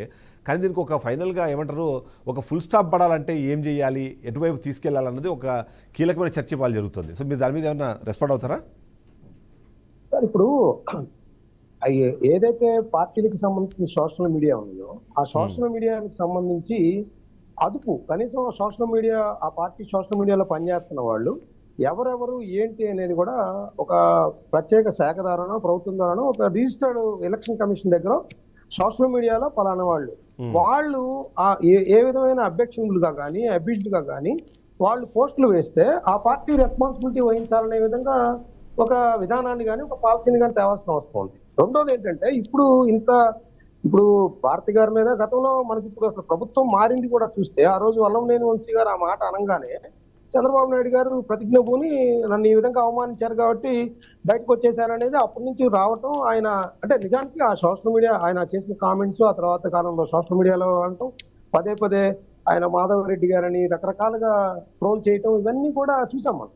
సో ఇట్లా వచ్చినప్పుడు ఏమైందంటే కనీసం అసెంబ్లీలోనే దానికి అంకురార్పణ జరిగింది ఆ అంశానికి అబ్యూజ్డ్ గా మాట్లాడుతారు. ఈ రోజు భారతి గారు మాట్లాడింది కానీ ఆ రోజు భువనేశ్వరి గారి మీద మాట్లాడింది కానీ రెండు పెద్ద తేడా ఏం లేదు మనకు చెప్పాలంటే. నిజానికి రెండు అదే కాకపోతే ఇతను కొద్దిగా గట్టిగా మాట్లాడాడు, ఆ రోజు ఒక ఎమ్మెల్యేగా ఉండి మాట్లాడిన పరిస్థితి. నా ఉద్దేశం ఏంటంటే అసలు అధినేతలు దీన్ని కంట్రోల్ చేయాలంటే ఏంటంటే ముందు అసెంబ్లీలోనే అది జరిగింది, ఎథిక్స్ కమిటీ కానీ లేదంటే ఒక చట్టాన్ని తీసుకు. ఒక అబ్జర్వేషన్ చెప్తాను మీకు, వీళ్ళు వైఎస్ఆర్సీపీ ఆర్గనైజ్డ్గా ఇదంతా చేస్తుంది అన్న అభియోగాలని చూస్తూ కోర్టులో కేసులు కూడా నమోదు చేశారు. మీరు గుర్తు తెచ్చుకుంటే ఆర్గనైజ్డ్గా జరుగుతుంది ఇది, వైఎస్ఆర్సీపీ సోషల్ మీడియా పోస్టింగ్లు కానివ్వండి, ట్రోలింగ్లు కానీ అవన్నీ ఆర్గనైజ్డ్గా జరుగుతుంది అని చెప్పి ఆ బిఎన్ఎస్ యాక్ట్ పెట్టి మరి దాన్ని తీసుకెళ్ళినప్పుడు కోర్టులు సరే దాన్ని విభేదించాయి. కానీ పక్కన పెడితే అలాంటి ఒక ఆర్గనైజ్డ్గా జరిగింది ఇదంతా. ఇప్పుడు పేటీఎం అనే దాంతో ఏదైతే ఆ ట్రోలింగ్ జరుగుతుందో, ఆ పేటీఎం అని వీళ్ళు, ఆ పేటీఎం అని వాళ్ళు రెగ్యులర్గా ఏదైతే మాట్లాడుతుంటారో ఇదంతా కూడా ఆర్గనైజ్డే. వాళ్ళు ఓన్ చేసుకున్నా డిజోన్ చేసుకున్నా ఖచ్చితంగా ఆ అధినేతలకో లేకపోతే దానికి సంబంధించిన కీలకమైన నేతలకో దానికి సంబంధించి పూర్తి సమాచారం ఉంది అన్నదే ఇప్పుడు వినిపిస్తున్నమాట. అది కిరణ్ చేబ్రోల్ విషయంలో కూడా అదే మాట్లాడుతున్నారు. ఇప్పుడు రెండు అంశాలు సార్, ఒకటేంటంటే సోషల్ మీడియాగా అభిమానంతో పెడుతున్నారు, మాకు ఆ పార్టీతో సంబంధం లేదు, మాకు కూడా పెట్టే వాళ్ళతో సంబంధం లేదు పార్టీలు చెప్తా ఉంటే. రెండోది ఏంటంటే మీరు చెప్తున్న ఆర్గనైజ్ అంటే ఇంటెన్షనల్లీ పార్టీలే ఆయా పార్టీల నేతల్ని, ప్రత్యర్థి పార్టీల నేతల్ని కించపరచడానికో లేదంటే వాళ్ళ యొక్క వ్యక్తిత్వానికో వాళ్ళ కుటుంబ సభ్యులకు సంబంధించో అది ఆర్గనైజ్డ్ గా జరుగుతుంది, దానిలో అనుమానం ఏం లేదు. మనకి చాలా ఎగ్జాంపుల్స్ కనిపిస్తా ఉన్నాయి రెండు పార్టీలకు సంబంధించి మనం చూసినట్టయితే. ఇప్పుడు అప్పుడు గతంలో శ్రీరెడ్డి లేకపోతే బోరుగడ్డ నీరు మన పార్టీలతో సంబంధం లేకపోయినా కూడా ఆ పార్టీ నేతలు ఎప్పుడు కూడా ఖండించలేదు, కానీ సుమోటోగానే అరెస్ట్ చేయలేదు. ఈ రోజు కిరాక్ ఆర్పి కానీ లేదంటే సీమరాజాకి సంబంధించి వాళ్ళు కంప్లైంట్ చేస్తా ఉన్నారు. సో అదే విధమైన విధానం ఇప్పటికీ కొనసాగుతా ఉంది. పోసాని కృష్ణమురళి గారు నిజానికి చివరిలో ఏమన్నారు, ఆయన అసలు మాకే పార్టీతో సంబంధం లేదు, ఆయనకి ఏదో పదవి ఇచ్చాము, మేము అసలు వైసీపీనే కాదనేది. అట్లా కాదు కదా, అది టోటల్ గా మనకు అర్థమైపోతుంటది. వాళ్ళు ఏం చెప్పినా బ్లఫ్ చేసినా వాళ్ళు ఏ పార్టీకి అనుకూలంగా మాట్లాడుతున్నారు, ఏ పార్టీ నేతల్ని కించపరుస్తున్నారు వాళ్ళ.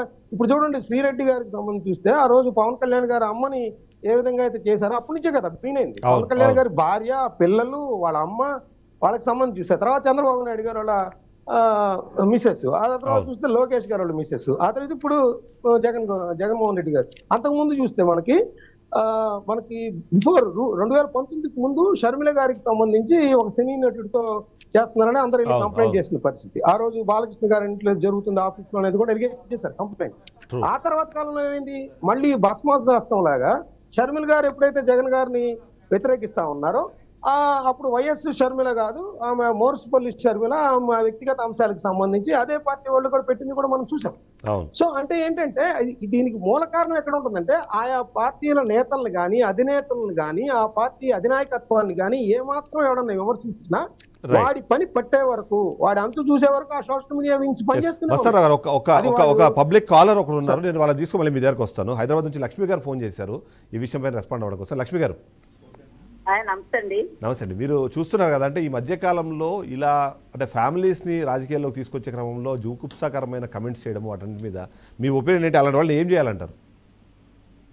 సభ్య సమాజంలో ఆడదానికి ఎప్పుడునూ అవమానాలు జరుగుతున్నాయి అంటున్నారు, కానీ ఇప్పుడు మగవారు మీరు మిమ్మల్ని కన్నా తల్లి కూడా ఒక ఆడదే కదా. ఒక తల్లికి పుట్టి తర్వాత ఒక అమ్మాయిని కూడా, ఒక ఆడపిల్ల కూడా వాళ్ళకి పుడుతుంది. 6 నెలలు పాప దగ్గర నుంచి 60 సంవత్సరాల అవ్వ వరకు కూడా వదిలిపెడతలేదు మగవాళ్ళు. కానీ అలాంటి వాళ్ళని అసభ్యంగా మాట్లాడడం, నాలుగు కోసేయాలని మళ్ళీ మాట్లాడకుండా ఏ మాట మాట్లాడకూడదు.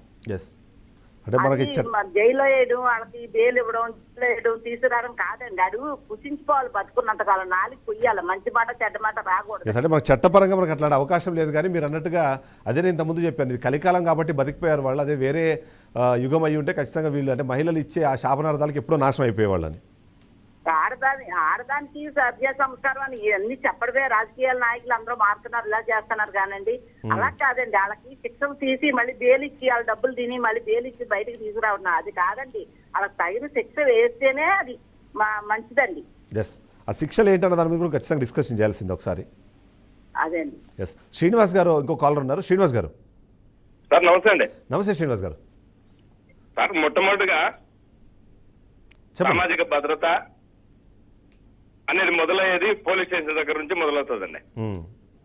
మొట్టమొదటిసారి పోలీస్ వాళ్ళని వాళ్ళ భాషని వాళ్ళు సెలెక్ట్ అయినప్పటి నుంచి కూడా వాళ్ళ భాషలో లీనమైపోతారు. వాళ్ళ భాష దాదాపుగా పూర్తిగా వాళ్ళ భార్య బిడ్డలతో కానీ స్టేషన్కి వచ్చే వాళ్ళందరితో కానీ ఒకటే భాషలో మాట్లాడతారు. మొట్టమొదట వాళ్ళకి కౌన్సిలింగ్ ఇచ్చి వాళ్ళ భాష మారితే తప్ప సమాజం మారదండి. అంటే మనం వాళ్ళని చేద్దాము, బట్ అదే సందర్భంలో ఇలా మాట్లాడే వాళ్ళని ఏం చేయాలంటారు? ఎందుకంటే ఇప్పుడు లక్ష్మి గారు ఇప్పుడు ఒక సజెషన్ ఇచ్చారంటే వాళ్ళని నాలుకలు కోసేయాలని అవకాశం మనకు లేదు. కానీ బట్ శిక్షించాలి అనుకుంటే మన చట్టపరంగా చాలా సమయం పడుతుంది కాబట్టి దాన్ని ఉపయోగించుకునే ప్రయత్నం జరుగుతుంది అన్నది మనకు అందరికీ తెలుసు. సో ఎలాంటి శిక్షలు వేయాలంటారు అలాంటి వాళ్ళకి? శిక్ష విషయానికి వస్తే మొట్టమొదటిసారిగా బేసిక్ గా వీళ్ళకి గైడ్ చేయాల్సి ఉంటుంది సార్. అటువంటి న్యూస్ ప్రసారం చేసే ఛానల్స్ కానీ న్యూస్ కానీ వాళ్ళకే మొదట కౌన్సిలింగ్ ఇవ్వాలండి. ఎందుకంటే వాళ్ళ ప్రసారం ద్వారానే ఇంత రచ్చ అవుతుంది కదా. రైట్లీ సార్, మీరు అన్నది అలాంటి వాటిని అంటే స్వీయ నియంత్రణలో భాగంగా అటు ఛానల్స్ కానీ వాళ్ళందరూ కూడా తీసుకోవాల్సిన ప్రయత్నం అయితే చేయాల్సిందే. సురేందర్ నాయుడు గారు టీడీపీ నాయకులు కూడా మనతో పాటు లైవ్లో జాయిన్ అయ్యారు. ఆయనతో మాట్లాడే ముందు మరొకసారి విజయ్ గారి దగ్గరికి వెళ్దాం. విజయ్ గారు ఇక్కడ అవి చాలా ఒక మంచి పాయింట్ చెప్పారు. ఏంటంటే తిట్టావు, నువ్వు ఇంటికి వెళ్ళిన తర్వాత నువ్వు డోర్ కొట్టంగానే అయితే మీ అమ్మనో లేకపోతే నీ భార్యనో వచ్చి తెరుస్తుంది, డోర్ తెలుస్తుంది.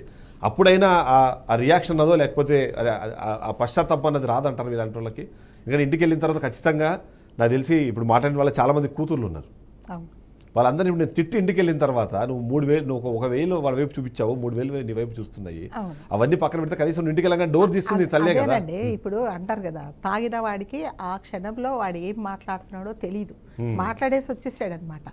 ఇంటికి వచ్చిన తర్వాత కదా వాడికి గుర్తు రావాల్సింది, అరే నేను ఇలా మాట్లాడానని తప్పకుండా గుర్తు వస్తుంది. వచ్చినప్పుడు ఏం చేస్తాడు, అయ్యా నేను మాట్లాడకుండా నువ్వు మాట్లాడేదంతా మాట్లాడేసి వచ్చావు కదా, ఇప్పుడు ఇంటికి వచ్చిన తర్వాత అది మాట్లాడే ముందే ఉండాలన్నమాట. ఇదేదో సైకాలజికల్గా ప్రాబ్లమ్స్ ఏమి ఉండవండి. నోయింగ్లీ కొంతమంది నోయింగ్లీ మాట్లాడతారు. ఎందుకంటే పర్సనల్గా అటాక్ చేస్తే, పర్సనల్గా మాట్లాడితే వీళ్ళు హర్ట్ అవుతారు, ఇంకా అంటే వీళ్ళు చేసే కార్యక్రమాలు ఇంకా వెనక్కిపోతాయి అనే ఉద్దేశమే తప్ప తెలియకుండా అయితే ఏం 99% తెలిసే మాట్లాడతారు. ఏం మాట్లాడుతున్నారో తెలియకుండా ఎలా మాట్లాడతారండి? మాట్లాడరు కదా. పిచ్చివాళ్ళు కాదు కదా. నువ్వు ఒక ఛానల్ పెట్టుకున్నావు, అన్ని లైట్స్ మీద కూర్చున్నావు, నీ పక్కనే ఇంకా చాలామంది నీకు తోటి వాళ్ళు ఉన్నారు, నువ్వు పిచ్చిగా ఎలా మాట్లాడతావు? అన్నీ తెలిసే అంటే కావాలని మనిషిని వ్యక్తిగత దూషణ చేయడమే నీ టార్గెట్ అనుకొని మాట్లాడావు. కాబట్టి తల్లి నీ చెల్లా అంటే రేపొద్దున నేను ఇప్పుడు ఈ స్టూడియోలోకి వెళ్ళి ఇలా మాట్లాడేసి వచ్చాను, రేపొద్దున మళ్ళీ నా భార్య గురించి నా పిల్లల గురించి కూడా వీళ్ళు మాట్లాడతారు అనేది వాళ్ళ మైండ్లో ఉంటుంది. మరొక కాలర్ ఆదిలాబాద్ నుంచి సంతోష్ కుమార్ గారు. సంతోష్ కుమార్ గారు ఎస్ చెప్పండి. సంతోష్ గారు మీ అభిప్రాయం ఏంటి అసలు? హలో ఎస్ చెప్పండి సంతోష్ గారు. సార్ అక్కడ కలియుగ దుశ్శాసన టైటిల్ చాలా బాగుంది సార్. Thank you. అక్కడ కూర్చున్న పెద్దలందరికీ నాకు విన్నపం ఏంటంటే, ఎస్ ఇప్పుడు పొలిటికల్ అనాలిసిస్ట్లు ఉన్నారు కదా సార్, వాళ్ళు కూడా పార్టీలకు అంటే అమ్ముడు పోయారని అనటం కంటే అనుకూలంగా మాట్లాడుతున్నారు. ఫస్ట్ అంటే ఇబ్బంది కావచ్చు మీకు, అక్కడ ప్రసాద్ గారు ఉన్నారు, నేను అప్పుడప్పుడు సాక్షి లైవ్ చూస్తాను, కొంచెం అనుకూలంగా అయితే అంటే ఒకటండి ఇక్కడ మన డిస్కషన్ అనుకూలంగా మీరు అన్న పాయింట్ నాకు అర్థమైంది. అనుకూలంగా అంటే ఏంటంటే ఇప్పుడు అంటే నా ఉద్దేశం మేబీ ఆయన కూడా ఎక్స్ప్లెనేషన్ ఇస్తారు దానికి సంబంధించి. తను నమ్మిన దాన్ని, తనకు నచ్చిన దాన్ని, లేకపోతే తను ఏదైతే కరెక్ట్ అనుకుంటున్నారో ఆ వర్షన్ వినిపించే ప్రయత్నం చేస్తారు. దాన్ని మనం ఒక పార్టీకి ఆపాదించే ప్రయత్నమో లేకపోతే దాన్ని అలా చేయాల్సిన అవసరం ఉండకపోవచ్చు అని నా ఉద్దేశం. ఎందుకంటే ఎవరైనా సరే పర్సనల్గా వాళ్ళకి ఒక అభిమానం ఉంటుంది, దానికి తోడు వాళ్ళు ఏదైతే చూస్తున్నారో, వాళ్ళు ఏదైతే అర్థం చేసుకుంటున్నారో, జర్నలిజంగా మేము కూడా అదే, మేము ఏదైతే చూసామో, మేము ఏదైతే నమ్మామో, మేము ఏదైతే కరెక్ట్ అనుకుంటున్నామో దాన్ని ప్రజెంట్ చేస్తాం. అలానే అనలిస్ట్ లైన్ అంతే కదా సార్. జనాలు కూడా ఇప్పుడు చాలా తెలియవంతులైనరు. హలో సార్, ఒకటి సోషల్ మీడియా యూట్యూబ్ ఛానల్ ఉన్నాయి కదా సార్, ఇప్పుడు వీటి మీద సెన్సార్ ఏం లేదా సార్? లేదు సార్. అంటే సెన్సార్ అంటే యాక్చువల్లీ ఏంటంటే ఒక ఆప్షన్ ఉంది, ఏదైనా మనకు వీడియో నచ్చినప్పుడు దాన్ని రిపోర్ట్ చేయొచ్చు. ఈ రిపోర్ట్లో ఉన్న ఇన్ఫర్మేషన్ కరెక్ట్ కాదు ముందే సార్. వాళ్ళు ఇప్పుడు ఒక సినిమా తీయాలంటే సెన్సార్ పర్మిషన్ లేని బయటకి అది ప్రస్తుతానికి వాళ్ళకున్న అడ్వాంటేజ్, ఇలాంటి బూతులు మాట్లాడే వాళ్ళకున్న ఓన్లీ ఆప్షన్ ఏంటంటే ఆ యూట్యూబ్లోకి వెళ్ళి ఏదైనా మాట్లాడుకోవచ్చు, లేదా ఫేస్బుక్లోకి వెళ్ళి ఏదైనా మురిగే ఇచ్చారు ఉద్దేశంతో వాళ్ళందరూ చేసుకుంటూ వెళ్ళిపోతారు. అదే సమస్య ఇక్కడ. సో ఆ సందర్భంలో చాలా మంది ఈ మధ్యకాలంలో దరిద్రం ఏంటంటే చాలా మంది జర్నలిస్ట్ అని పేర్లు పెట్టేసుకొని అలా మాట్లాడేస్తున్నారు. మేము బయటికి వెళ్ళినప్పుడు మేము జర్నలిస్ట్ అని చెప్పుకోవడానికి కూడా మాకు సిగ్గేసే పరిస్థితి కూడా వాస్తవానికి ఉంది. ఎస్ ఒకసారి ఎస్ ప్రసాద్ గారు. ఇప్పుడు వీళ్ళకి అర్థం చెప్పాలంటే ఇప్పుడు ఈ ఛానల్కి వచ్చాను, నేను ఏమైనా సబ్జెక్ట్ అడిగి వచ్చానా? లేదు. ఇక్కడ మనకి ఏది ఉంటే దాన్ని బట్టి నేను విశ్లేషించడానికి వస్తున్నాను. అవును. నాకున్న ఈ రాజకీయ ప్రస్థానంలో నేను జర్నలిజం చదువుకున్నాను, బై ప్రొఫెషన్ నేను చార్టెడ్ అకౌంటెంట్ని. కానీ నేను ఏ రోజు కూడా సబ్జెక్ట్ అడిగి వెళ్ళను, ఎందుకంటే అక్కడ ఉన్నదానికి నాకు అనిపించి నేను విశ్లేషించడానికే వెళ్తాను. అది సాక్షి ఛానల్ ఉండండి, లేదా బీఆర్కే ఉండండి, ఇంకే ఛానల్ అయినా. అది నేను ఇందాక కూడా చెప్పాను, అది నన్ను ఒక కండు వేసి కూర్చోబెట్టి మాట్లాడినట్టుగా ఇంటర్ప్రిటేట్ చేసుకుంటే you will never get a proper answer. కాబట్టి నేను యూట్యూబ్లో మాట్లాడిన దానికి ఎడ్డింగ్కి నాకు సంబంధం లేదు. సో కంటెంట్ని వాళ్ళు డ్రైవ్ చేస్తున్నారా లేకపోతే నేను డ్రైవ్ చేస్తున్నాను అన్నది ఒక హెల్ప్లెస్ సిచ్యువేషన్ ఉంది. ఇవాళ ఆయన సెన్సార్ ఉందా లేదా అని అడిగాడు, దానికి ఒకటే, నీ ఫోన్లో మీకు మీరే ఒక యూట్యూబర్ ఒక వీడియో చేసి మీరు పబ్లిష్ చేసేస్తున్నారు జనాలకి. దాంట్లోకి ఏమవుతుందంటే దానికి స్వీయ నియంత్రణ మనలో కావాలా, దానికి సెన్సార్ కాదు కదా. ఇప్పుడు మనకి ఇంట్లో తెలుగు భాష నేర్పుతారు, అమ్మ 4 మంచి బుద్ధులు నేర్పి ఇంట్లోంచి బయటికి పంపిస్తుంది, బయట చెత్తాచెదారం ఉంటుంది. అది నేర్చుకుని మనం ఆ భాషని ఎక్కడ ప్రయోగిస్తాం? ఇంటికి వచ్చి అమ్మ ముందు నాన్న ముందు ప్రయోగించాం కదా, అక్క చెల్లి ముందు. దీన్ని విజ్ఞత అంటారు, దీన్ని సంస్కారం అంటారు. ఇది మనం సమాజంలోకి వెళ్తున్నప్పుడు నన్ను 10 మంది చూస్తారు అన్నప్పుడు ఈ భాషను నేను ఎప్పుడైతే వినియోగించకుండా ఉంటానో అప్పుడు నా మీద క్రెడిబిలిటీస్ పెరుగుతాయి. ఇది కాకుండా నాకు ఆ భాషకి అప్లాస్ వస్తున్నాయి, దానికి ఖచ్చితంగా నన్ను చూస్తున్నారు అనుకుంటే that is your false interpretation. అయితే ఇక్కడ ఇంకొక పాయింట్ కూడా ఉంది. ఇప్పుడు మీరు ఇట్లా యూట్యూబర్స్ ఇంకోరో మాట్లాడడానికి ఆల్రెడీ ప్రజల చేత ఎన్నుకోబడిన నాయకులు లేదా ఆ ప్రజాక్షేత్రంలోకి వెళ్ళాలనుకునే నాయకులు వాళ్ళు కూడా అలాంటి భాషను ఉపయోగించి మాట్లాడడం అన్న దాని మీద ఎందుకంటే వాళ్ళు ఎందుకు అది ఆలోచించలేకపోతున్నారు? మీరు అన్నట్టుగా చదువు అండి, చదువు సంస్కారాన్ని నేర్పుతుంది. ఇప్పుడు రాజకీయ నాయకులు ఎంఏ పిహెచ్డీ చేసి కూర్చోవాలి సీట్లో ఉన్నది లేదు కదా. ఒక ఇల్లిటరేట్ కూర్చుంటాడు, వాడు అక్కడ లోకల్ ప్రభావంలో ఉన్న భాషతోనే వాడు రాజకీయ నాయకులు అవ్వడానికి క్వాలిఫికేషన్స్ ఏమి అవసరం లేదు. తర్వాత ఇప్పుడు ఉభయ గోదావరి జిల్లాలో ఒక స్లాంగ్ ఉంటుంది. ఎగ్జాంపుల్ లేదా కోనసీమ జిల్లాలో దాటి ముందుకు వస్తే ఈ కృష్ణా గుంటూరులో స్లాంగ్ ఉంటుంది. ఇప్పుడు తెలంగాణలో ఎవరైనా ఓయ్ అంటారు, అది శ్రీకాకుళంలో చూడండి ఓయ్ అంటే అది భావాన్ని అర్థం వస్తుంది. ఇప్పుడు మన పరిస్థితులు బట్టి ఏమని మాట్లాడితే మనం ఏమనుకుంటాం, ఇక్కడ అరే మేము తెలంగాణలో మంచిగానే మాట్లాడుతున్నాం, ఏంద్రబాయ్ ఇట్లా అంటున్నాడు, రాంట వాడినాడు అనుకుంటే అవతల ఖచ్చితంగా మనం ఒక వాస్తవం. ప్రాంతం బట్టి ఒక భాషకి ఒక్కొక్క శాంచుటీ ఉంటాయి. Yes. దాంట్లోంచి అర్థాలు పరమార్థాలు అదేంటి అంత రగడగా మాట్లాడుతున్నాడు అనుకుంటే that is not at all. Yes. So దీన్ని మనం ఎట్లా బ్యాలెన్స్ చేయాలంటే ప్రాంతాల వారీగా ఎన్నుకోబడిన ప్రజాప్రతినిధుల యొక్క లాంగ్వేజ్కి ఇప్పుడు పార్లమెంట్లో చూడండి తెలుగు మాట్లాడిన ట్రాన్స్లేటర్ ఇచ్చినట్టు ఒక డెకరమైన భాష ఇచ్చి దాన్ని ట్రాన్స్లేట్ చేయాలి. ట్రాన్స్లేట్ చేయాలి ప్లస్ సురేంద్ర నాయుడు గారు కూడా లైవ్లో జాయిన్ అయ్యారు. సురేంద్ర నాయుడు గారు మనం చూస్తున్నాం సరే నమస్తే. ఎస్ ఆ వ్యక్తి మీ పార్టీకి సంబంధించిన కాడు అన్నదైతే ఎందుకంటే ఆయన ఎక్స్పెల్ చేసినప్పుడు మనకు అర్థమైపోతుంది. ముందు నుంచే కంట్రోల్ చేస్తుంటే ఈ డ్యామేజ్ కంట్రోల్లో భాగంగా ఇంతమంది ఇబ్బంది పడే పరిస్థితి కానివ్వండి, లేకపోతే మీ నాయకుడిని ఇవాళ అరెస్ట్ చేసిన తర్వాత కూడా కొద్దిమంది, ఎందుకంటే నేను చూస్తున్నాను సోషల్ మీడియాలో ఆయన ఏం లేదు, ఆయన్ని సేవ్ చేయడానికి, ఆయన సేఫ్ గార్డ్ చేయడానికి మాత్రమే అరెస్ట్ చేశారు కాబట్టి మీరేం భయపడాల్సిన అవసరం లేదనే విధంగా కూడా కొద్దిమంది దాన్ని ఇంటర్ప్రిట్ చేసే ప్రయత్నం జరుగుతుంది. కాబట్టి దాన్ని చూస్తే ఎలా చూడాలంటారు, ఆయన వ్యాఖ్యలను ఎలా చూడాలంటారు, ఆ తర్వాత మీ రెస్పాన్స్ని మీరు ఎట్లా డిఫెండ్ చేసుకుంటారు, ఏం చెప్పండి. ముందుగా మీకు ప్యానల్లో ఉన్నటువంటి పెద్దలకు అదేవిధంగా బీఆర్కే న్యూస్ వీక్షిస్తున్నటువంటి అందరికి కూడా నమస్కారాలు తెలియజేసుకుంటూ, ఇక్కడ నేనేమంటానంటే సార్, నా పార్టీయా ఇంకొక పార్టీయా అనేది నేను చూడను ఎప్పుడు కూడా. మామూలుగా మన ప్రసాద్ గారికి అదేవిధంగా ప్యానల్లో ఉన్నటువంటి మస్తాన్ రావు గారికి కూడా తెలుసు, నేను ఏదున్నా కూడా నిజంగా ఏదుంటే అది మాట్లాడతాను నేను అంతే. మా పార్టీలో కూడా ఏదైనా ఇబ్బంది ఉంటే పార్టీని కడిగేస్తా అంతే, దాంట్లో నాకేం అభ్యంతరం లేదు, నాకు భేషజాలు కూడా ఉండవు నాకు.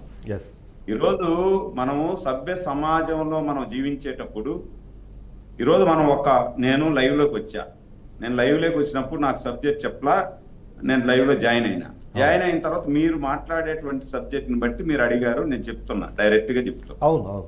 ఇప్పుడు నేను మాట్లాడేటప్పుడు నాకు తెలిసిన ఫ్రెండో, నా మిత్రుడో, లేదంటే నా బంధువు, లేదంటే నా ఇంట్లో నా బిడ్డలు, నా మిస్సెస్, నా తల్లి, నా తండ్రి చూస్తారు.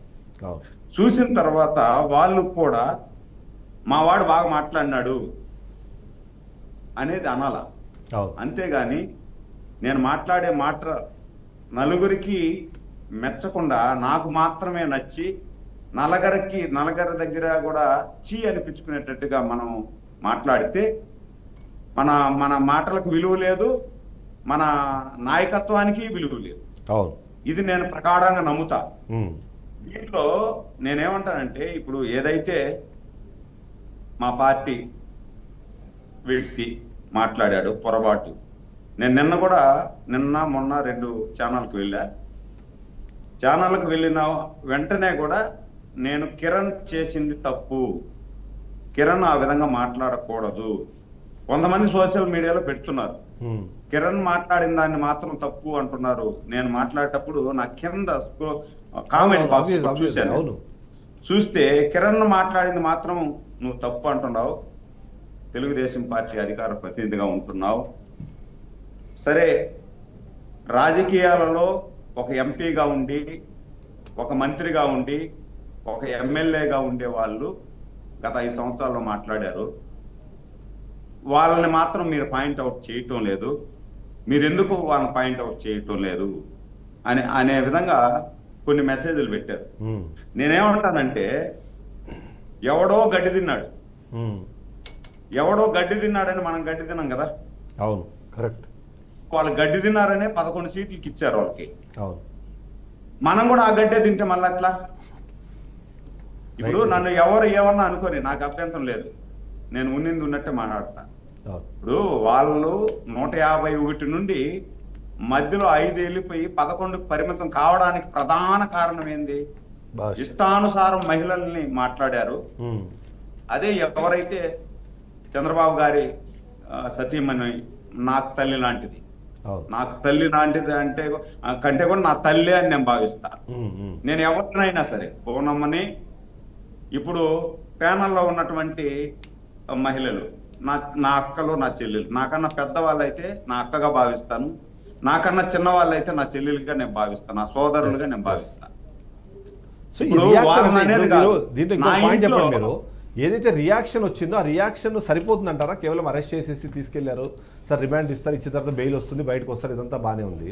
సో ఈ రియాక్షన్ సరిపోతుందా? ఇది అంటే ఈ ఒక్క అరెస్ట్ తో నేనేమంటానంటే కిరణ్నే కాదు ఎవరైతే ఈ విధంగా మహిళల పట్ల ఈ విధంగా ప్రవర్తిస్తారో వాళ్ళందరినీ కూడా సభ్య సమాజంలో వాళ్ళు తల ఎత్తుకొని తిరగకూడదు, ఇంకా సభ్య సమాజంలోకి రాకూడదు, అడుగు పెట్టకూడదు. ఆ విధంగా శిక్షించాల. అంటే కిరణ్ ఒక్కడే తప్పు చేసినాడు, కిరణ్ ఒకనే చేశారు అని కాదు. తెలుగుదేశం పార్టీలో చంద్రబాబు గారికి ఉన్నటువంటి నిబద్ధత అది. అంటే తెలుగుదేశం కార్యకర్త అతను.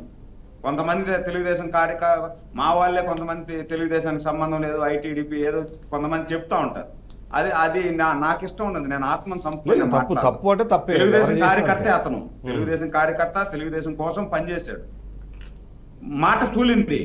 మాట తూలిన తర్వాత వెంటనే సర్దుకొని మళ్ళా కూడా క్షమాపణ చెప్పారు. క్షమాపణ చెప్పినా అబ్జర్వేషన్ చెప్తాను. దాంట్లో ఏదైతే ఆ వీడియో చేసిన తర్వాత, వీడియో పబ్లిష్ అయిన తర్వాత ఇమ్మీడియట్లీ వైఎస్ఆర్సీపీ సోషల్ మీడియా అన్నది చాలా మందికి తెలుసు, మీకు కూడా తెలుసు, చాలా అగ్రెసివ్గా ఉంటారు వాళ్ళు.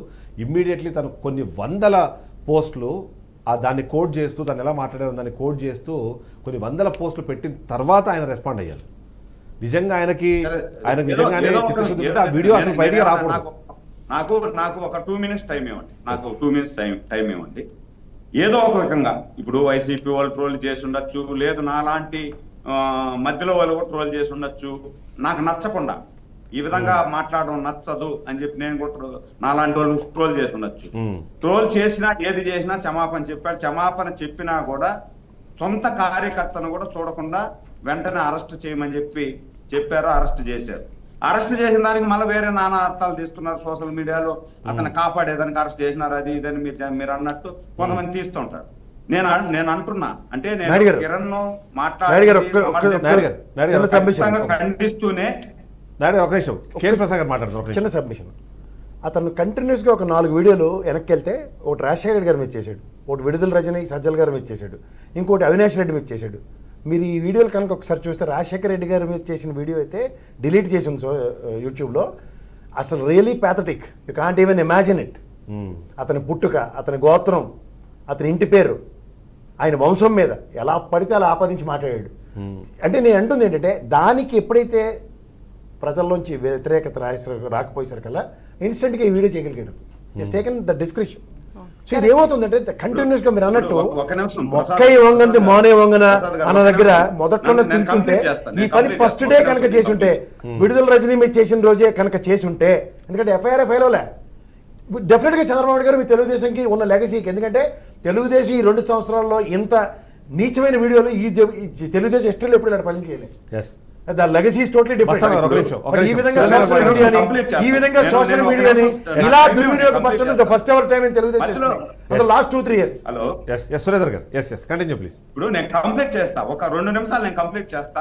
మళ్ళీ ప్రసాద్ గారికి ఇవ్వండి. మళ్ళీ సబ్మిషన్ ఇచ్చారు మీకు పాయింట్. ఇది మీరు ఒకసారి నాయుడు గారు మీకు ఇంకో మాట చెప్తున్నాను, అది ఒక పదం దొరికింది కాదు sir. Entire video itself is a deliberation. Video itself is deliberation. అది తెలియకుండా చేసింది కాదండి, టోటల్ వీడియో మొత్తం నిందిస్తూనే. నాకు చాలా తెలుసు, మీ వ్యక్తిగతం నాకు తెలుసు, మీ కమిట్మెంట్ నాకు తెలుసు. మీలాంటి వాళ్ళ గురించి మేము ఎప్పుడు మాట్లాడడం. కానీ ఇక్కడ మీ పేరు చెప్పుకునే, చెట్టు పేరు చెప్పుకుని కాయలు అమ్ముకునే చిన్నపిల్లలు ఉన్నారు. వాళ్ళు చేస్తున్న పనులకి నియంత్రణ లేదు. ఇది గమనించండి. సురేంద్ర గారు, ఇప్పుడు ఆయన సొంత పార్టీ కార్యకర్త అయినా కూడా ఖచ్చితంగా శిక్షించాలా, లోపలేయాలా, కఠినంగా శిక్షించాలా అని చెప్పి మా పార్టీ నిర్ణయం తీసుకునింది. మేము కూడా, నేను అధికార ప్రతినిధిగా ఉన్నా కూడా నేను కూడా దాన్ని సమర్థిస్తూనే ఉన్నా. కానీ గత 5 సంవత్సరాలలో సొంత చెల్లిని కూడా, చెల్లి యొక్క వ్యక్తిగత అననాన్ని కూడా చేశారు. వాళ్ళని చర్యలు తీసుకోవాలా.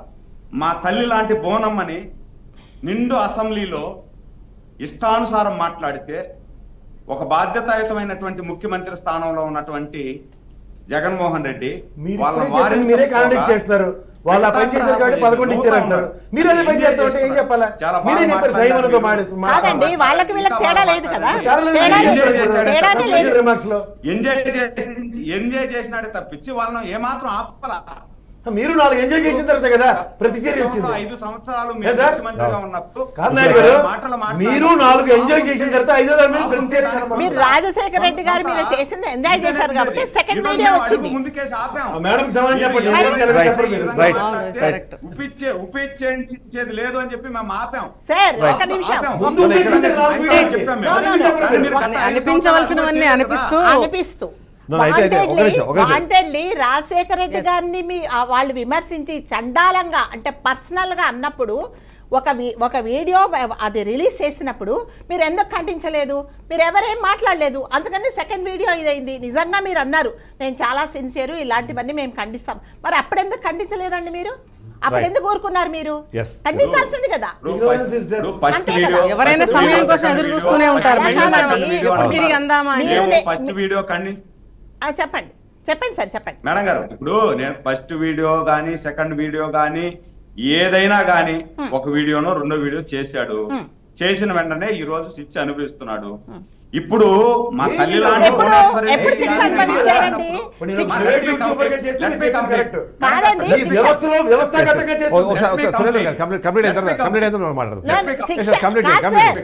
ఎప్పుడు ఇచ్చారు? శిక్ష ఎప్పుడు ఇచ్చేశారు? 1కా 2కా? దాదాపు ఆయనకి ఇష్టం వచ్చినట్టు విడుదల చేసిన తర్వాత అన్ని మాట్లాడిన తర్వాత అప్పుడు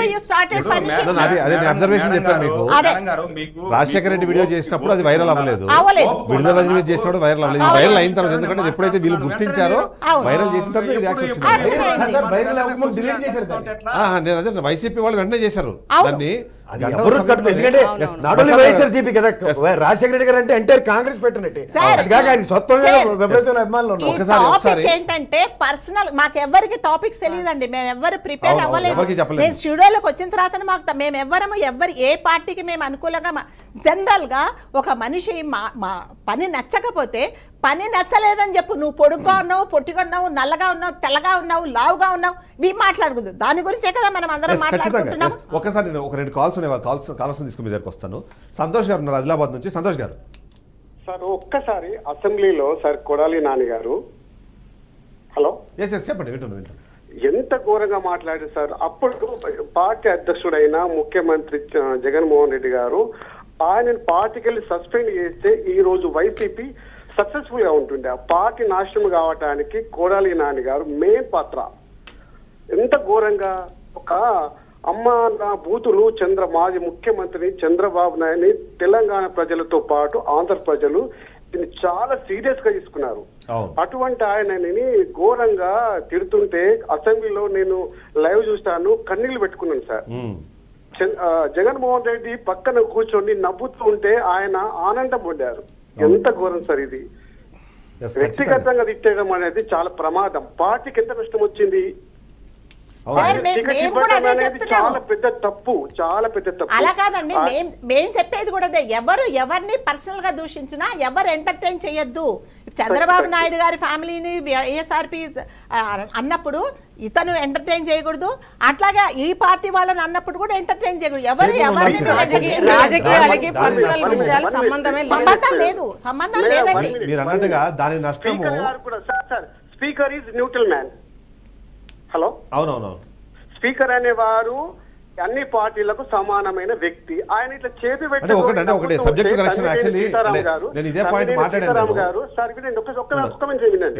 తమ్మినేని సీతారాం గారు కొడాలి నాని తిడుతూ ఉంటే ఇట్లా ఒక పక్కకు చేయి పెట్టుకొని ముసి నవ్వుతున్నాడు. ఇది బతికైనా ఈ రాజకీయాలలో ఇటువంటి వాళ్ళు కూడా ఉంటారా అనిపించింది సార్. అసెంబ్లీ కూడా ఇలా సామాన్యులు లైవ్ లో చూస్తున్నారు. ముందు అసెంబ్లీ అంటే ఎవరికి తెలియకపోతుందా? ఇవాళ ప్రతి పల్లెటూరులో ప్రతి ఇంట్లో టీవీ ఉంది. శాసనసభ కార్యక్రమాలని ప్రతి చిన్న పిల్లాడి నుంచి 20, 30, 50 ఏళ్ల వరకు ముసలి వాళ్ళు కూడా చూస్తున్నారు. స్పీకర్ ఎలా వ్యవహరిస్తున్నారు? ఆ స్పీకర్ చంద్రబాబు దయతో ఈ రోజు స్పీకర్ స్థాయికి వచ్చారు, కొడాలి నాని స్థాయికి వచ్చారు. అటువంటి వారు ఇటువంటి మాటలు మాట్లాడితే స్పీకర్ దాన్ని ఖండించలేదు. స్పీకర్ ఆయన బాధ్యత ఖండించాలా? సార్ గమనించలేదు, మీ స్పీకర్ ఎప్పుడైతే న్యూట్రల్ గా లేక కారణంగా మీరు రాష్ట్ర విభజన దగ్గర నుంచి స్పీకర్లు అందరూ ఓడిపోతూనే వస్తారు. మీరు గమనించుకోండి. ఎప్పుడైతే పార్టీలకు అతీతంగా వ్యవహరించట్లేదో, అతీతంగా కాకుండా ఆకర్షితులే వ్యవహరిస్తున్నారు, వాళ్ళందరికీ పనిషింగ్ ప్రజలే ఇస్తున్నారు ఆల్మోస్ట్ అన్ని చోట్ల. కుకట్పల్లి నుంచి వెంకటేశ్వర గారు లైన్ లో ఉన్నారు. వెంకటేశ్వర గారు అండి ఫ్యామిలీ వాళ్ళందరూ వెంకటేశ్వర గారు ఫ్యామిలీలో ఉన్న మిత్రులందరికీ నమస్తే అండి. చెప్పండి. రాజకీయ వ్యవస్థ ఎట్లా తయారైందంటే ఇప్పుడు ఒక 40 years క్రితము సమాజంలో ప్రజలకు ఏం కావాలో రాజకీయ పార్టీలు పాటుపడటానికి అన్నింటినీ ప్రయత్నిస్తుంటాయి.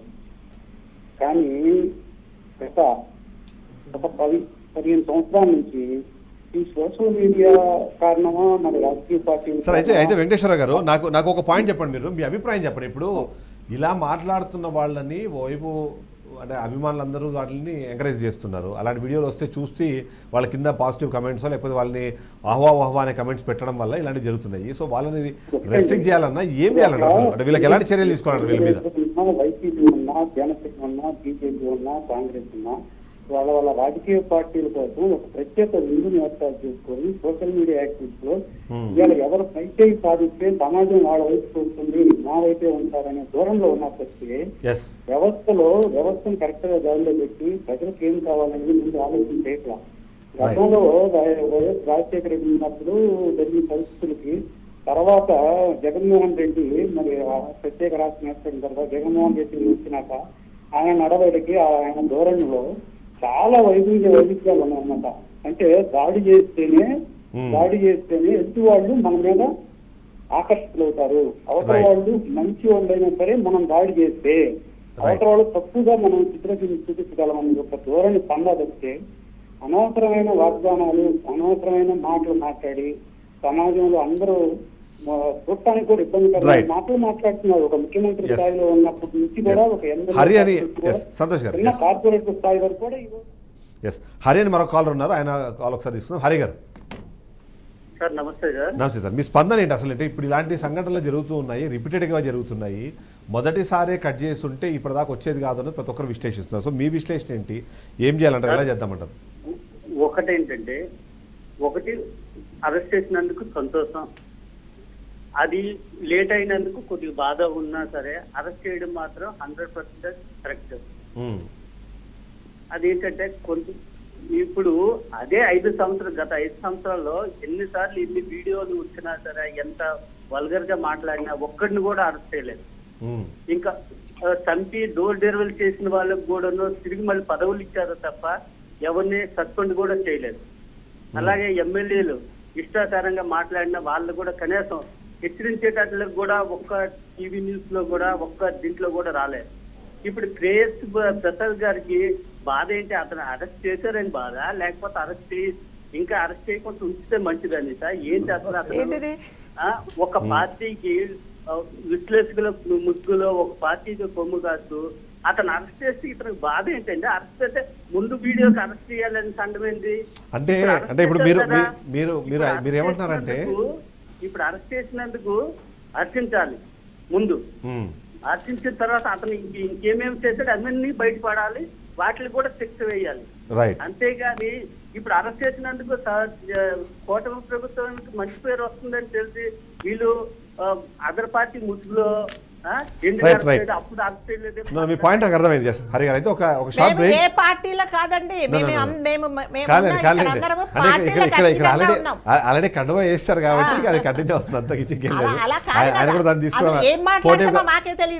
పోటీగా తీసేసుకుంటారు కాబట్టి దాన్ని లైట్ అది అంతగానే అయితే ఒక మరొక కాల్ ఉన్నారు హైదరాబాద్ నుంచి గోపాలరావు గారు, తన అభిప్రాయం చెప్పడానికి. గోపాలరావు గారు నమస్తే సార్. నమస్తే అండి, చెప్పండి మీ అభిప్రాయం ఏంటి? సార్ ఇప్పుడు ఈరోజు డిబేట్ పెట్టారు కదా, ఇంట్లో ఆడవాళ్ళ మీద కించపరుస్తున్నారని రాజకీయ నాయకులు, పార్టీ వాళ్ళు. సార్ ఈ సంస్కృతి తెరలేపింది ఎవరు సార్? వైసీపీ పార్టీ కాదు. అర్థం కాలేదు. ఇప్పుడు ఈ అమ్మని, ఆళ్ళని, అక్కల్ని, ఇంట్లో ఆడవాళ్ళని తిట్టడము ఈ సంస్కృతి వైఎస్ఆర్ కాంగ్రెస్ పార్టీ నుంచే కదా సార్ మొదలైంది. అంటే ఇప్పుడు అంటే ఎవరికి వాళ్ళు అది వైసీపీ దగ్గర అంటారు, కొంతమంది టీడీపీ అంటారు. సరే దేనికి దానికి ఎవరికి వర్షన్ వాళ్ళది ఉంటుంది. అది ఎవరు చేసినా తప్పే అన్నదే మన ఉద్దేశం. ఇప్పుడు అందుకని మనం కలియుగ దుశ్శాసనాలను ఎందుకన్నాము అంటే సార్ ఇంట్లో ఆడవాళ్ళని ఏ రాజకీయ పార్టీ నాయకులైనా కించపరచడం తప్పు, మనం అందరం ఖండించాలి. దాని ఆనాడు చంద్రబాబు నాయుడు సతీమణి భువనేశ్వర్ గారు మాట్లాడినప్పుడు ఏ ఒక్క వైసీపీ నాయకుడైనా Jaganmohan Reddy assembly on the floor of లీడర్లు ఉన్నాడు ఆయన హౌస్ లో, ఏనాడైనా మాట్లాడాడండి తప్పని? మాట్లాడలే. ఈ రోజు అదే చంద్రబాబు నాయుడు తన పార్టీ చౌబురుల కిరణ్ మీద అరెస్ట్ చేయించి ఇది కాదు సార్ ప్రజాస్వామ్యం అంటే. సో నేను ఏమంటానంటే ఇప్పుడు సరే మీరు అన్నట్టు చంద్రబాబు నాయుడు గారిని ఖచ్చితంగా ఇక్కడ మనం అభినందిద్దాం, కానీ ఇలాంటి పునరావృతం కాకూడదు అంటే తీసుకోవాల్సిన చర్యలు ఎలా ఉండాలంటారు? ఇలాంటి చర్యలు ఉండాలంటే ఫస్ట్ రాజకీయ నాయక పార్టీ అధినాయకులు అయితే ఎవరైతే ఉన్నారో వాళ్ళు లీడర్లు, ప్రెసిడెంట్లు, వాళ్ళు దీన్ని ఏ పార్టీ నాయకులు తప్పు చేసినా కూడా వాళ్ళు శిక్షించాలి అని ఒక తపన వాళ్ళు తీసుకొస్తే వాళ్ళ కింద సోషల్ మీడియా ఎవరైతే ఉన్నారో నడిపిస్తున్నారో వాళ్ళు ఆటోమేటిక్ దారిలోకి వస్తారు వాళ్ళు. మంచి సజెషన్ ఇచ్చారు మీరు. ఒకసారి భీమవరం నుంచి శ్రీనివాసులు ఉన్నారు. శ్రీనివాస్ గారు నమస్కారం అండి. నమస్కారం అండి బిఎన్పి న్యూస్కి మీకు నమస్కారం అండి. సార్ చెప్పండి. అదే నేను వచ్చేటప్పుడు చాలా అభినందించామంటే మేము పార్టీ నాయకుడిని అరెస్ట్ చేసి సస్పెండ్ చేశారు చూడండి చంద్రబాబు నాయుడు గారిని, గొప్ప నాయకుడు అండి ఆయన, అందుకని అభినందించాలండి. పార్టీ నుంచి వైఎస్ఆర్సీపీ ఉంది ఎప్పుడైనా సస్పెండ్ చేసినని మనకి సినిమా యాంకర్ ఉందన్న కావిడి ఏదో ఏదో క్రికెట్ కు దేనికో యాప్లకి ఇచ్చింది కదండి ఆవిడ, పార్టీలో సస్పెండ్ చేశారండి. సస్పెండ్ చేసినప్పుడు గుర్తొస్తుందండి ఎవరికైనా. పార్టీ నుంచి అలా ఉంచుకుని మాట్లాడుతుంటాం కరెక్ట్ కాదండి. ఎవరైనా అరెస్ట్ చేయాలండి. ఇప్పుడు కొడాలని ఎలా మాట్లాడుతాండి, పప్పుగాడు, సుత్తమ్మగాడు, ఆడెవడకు పుట్టాడు, ఈడెవడకు పుట్టాడు, ఇయ్యా సోషల్ మీడియాలోని ఈ 5 సంవత్సరాలు దరిద్రమండి. మొన్న అయిపోయిన 5 సంవత్సరాలు ఉన్నాయి. నేను మామూలుగా ఏ పార్టీ కాదండి, నేను మామూలుగా నేను రోజు టీవీ చూస్తాను కాబట్టి మీ టీవీ చూస్తాను చెప్తున్నాను. Thank you. ఖచ్చితంగా మీ అభిప్రాయం మీరు చెప్పండి. మీరు మంచి పాయింట్ అది మీరు ఖచ్చితంగా మాట్లాడుతుంది. ఒకసారి మస్తానరావు గారు. మస్తానరావు గారు మ్యూట్లో ఉన్నారు. మస్తానరావు గారు ఒకసారి మీరు ఒకసారి అన్మ్యూట్ చేసుకోరా సార్. ఇప్పుడు నేనేమంటానంటే ఇది ఎవరు ప్రారంభించారనే కంటే కూడా నిజాన్ని నేను ఒకటి ఎగ్జాంపుల్గా చెప్తా. ఇప్పుడు బోరుగడ్డ అనిల్ గారు కానీ, శ్రీరెడ్డి గారు కానీ కొంతమంది వాళ్ళకి సంబంధించిన వ్యతిరేకుల మీద అబ్యూజివ్ లాంగ్వేజ్ ఉపయోగించినప్పుడు నిజానికి వాళ్ళు ఏ పార్టీకి సంబంధించిన వాళ్ళని పక్కన పెట్టారు. అలా ఒకళ్ళని పార్టీని సంబంధించి కానీ సినిమా నటులకు సంబంధించి కానీ ఆ విధంగా విమర్శిస్తున్నప్పుడు మనం ఎందుకు సుమోటోగా యాక్షన్ చేయలేకపోయాం అనేది ఇక్కడ ప్రశ్న. ఆ రోజు కనుక వాళ్ళని అడ్డుకట్ట వేసుంటే ఇలాంటి వాళ్ళకి కఠినంగా శిక్షలు పడతాయి అనేది ఒక వార్నింగ్ ఇచ్చినట్టే. వాళ్ళు ఏ పార్టీలు అనేది నేను మాట్లాడతా, పార్టీల జోలికి వెళ్తాను, వాళ్ళు మాట్లాడిన కంటెంట్ జోలికి వెళ్తాను. సో ఇంకొకటి రెండోది ఏంటంటే, ఇప్పుడు షర్మిల గారికి సంబంధించి ఆ రోజు సినీ నటుడితో ఆమెకి యూట్యూబ్లో అనేక రకంగా ట్రోల్ చేశారు. చేసినప్పుడు ఆమె హైదరాబాద్లో వెళ్ళి కంప్లైంట్ చేసిన పరిస్థితి ఉంది. సో తర్వాత కాలంలో ఏమైందంటే జగన్మోహన్ రెడ్డి గారు అధికారంలోకి వచ్చారు. ఇప్పుడు వైసీపీ వాళ్ళు కూడా కొంతమంది ఏం ప్రశ్నిస్తారంటే అది బాలకృష్ణ వాళ్ళ ఆఫీస్లో ఉందని అప్పుడు కంప్లైంట్ చేశారు, ఇప్పుడు ఎందుకు చేయట్లేదు ఇన్వెస్టిగేషన్ అంటారు. నేనేమంటానంటే అసలు ఈ 5 ఏళ్ల కాలంలో ఎందుకు నెగ్లెక్ట్ చేశారు? మరి అదే షర్మిల గారు అంటే వేరే పార్టీలోకి వెళ్తే మనం ఇంకా ఆమె గురించి పట్టించుకోవాల్సిన అవసరం లేదా? నేననేది ఏంటంటే పార్టీలు అనేది చూడద్దు. అసలు ఎవరైనా సరే మహిళలకు సంబంధించి చేస్తే వాళ్ళని వైసీపీ వాళ్ళు చెప్పే వర్షన్ ఏంటంటే ఖచ్చితంగా వైసీపీ వాళ్ళు చెప్పే వర్షన్ ఏంటంటే ఏదైతే షర్మిల గురించి మాట్లాడిన మాటలు ఉన్నాయో, మనం వర్ర రవీంద్రరెడ్డి అని అతను మాట్లాడారు అని అంటే అతను కాదు మాట్లాడింది, ఐటీడీపీకి సంబంధించిన కార్యకర్తలే మాట్లాడారు. అప్పుడే వాళ్ళని అరెస్ట్ చేసాం మేము, కానీ అది ఈమెకి అనుకూలంగా అంటే ఇప్పుడు ఈమె కోరుకున్న వాళ్ళని అరెస్ట్ చేయలేదు కాబట్టి దాన్ని యాక్సెప్ట్ చేయలేదని మాటలు అన్నది మీరు ఇంకోటి సబ్జెక్టు కరెక్షన్ ఒక పాయింట్ నేను గుర్తు చేస్తాను. యాక్చువల్లీ శ్రీరెడ్డి పవన్ కళ్యాణ్ తిట్టినప్పుడు అధికారంలో ఉన్నది టీడీపీ పార్టీ అండి. మేము సబ్జెక్ట్ కరెక్షన్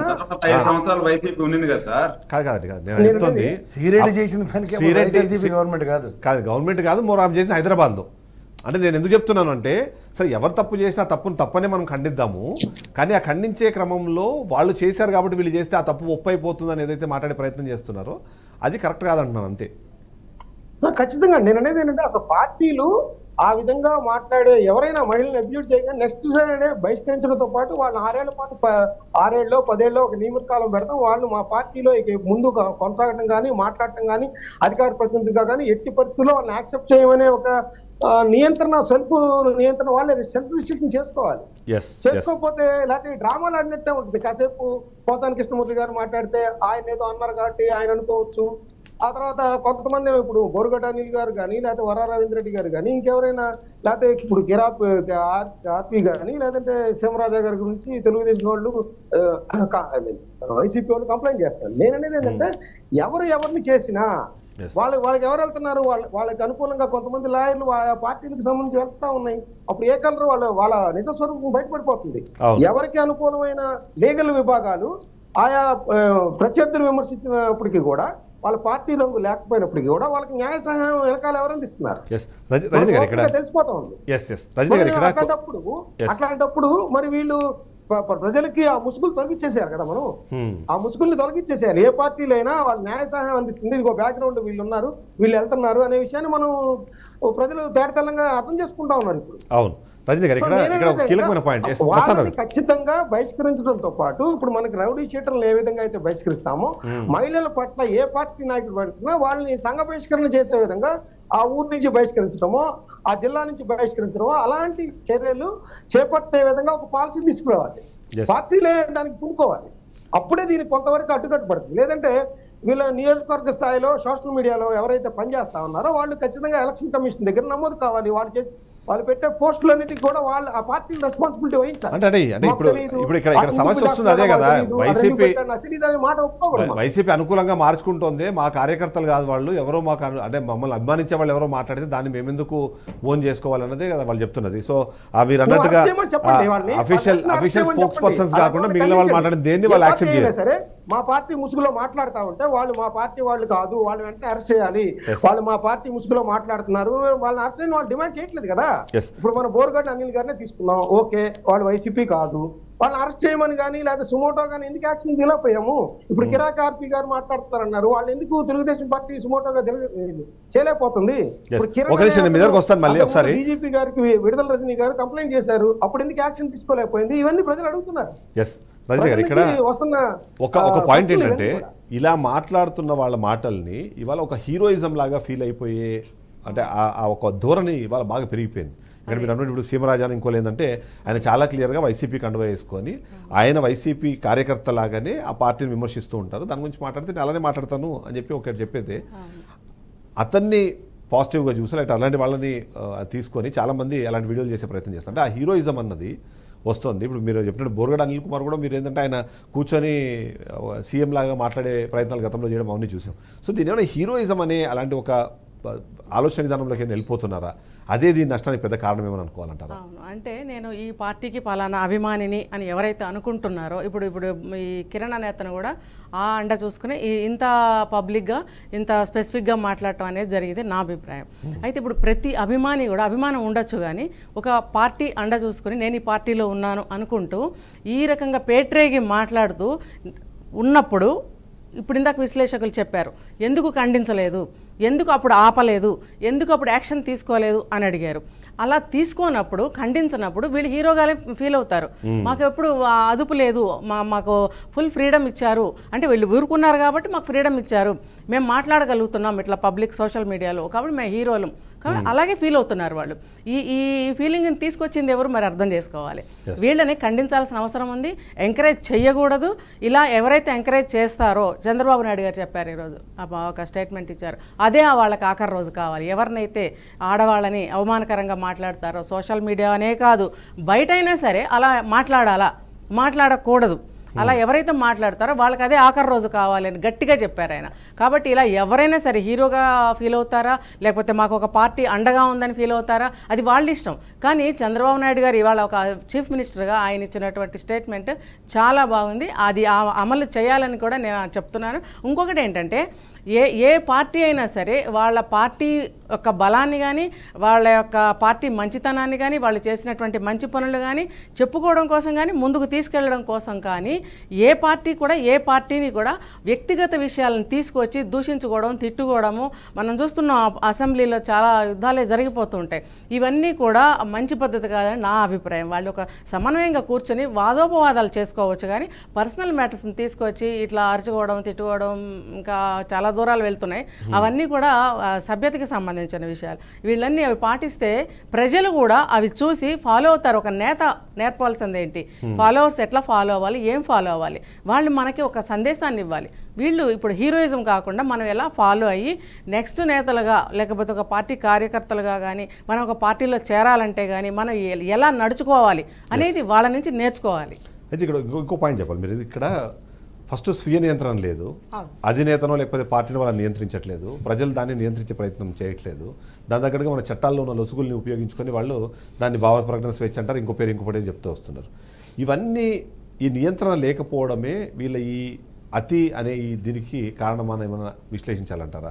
అంతే కదండి. ఇప్పుడు ఎప్పుడైనా ఎవరైనా సరే ఎవరైనా ఒక మనిషిని తప్పుగా మాట్లాడినప్పుడు ఎవరైతే లీడర్గా చెప్పుకునే వాళ్ళు ఎవరైనా పార్టీ కానీ ఎవరైనా కానీ వాళ్ళు ఎప్పుడైతే దీన్ని ఆపుతారో అప్పుడే వీళ్ళు ఆగుతారు కదండి మాట్లాడడము.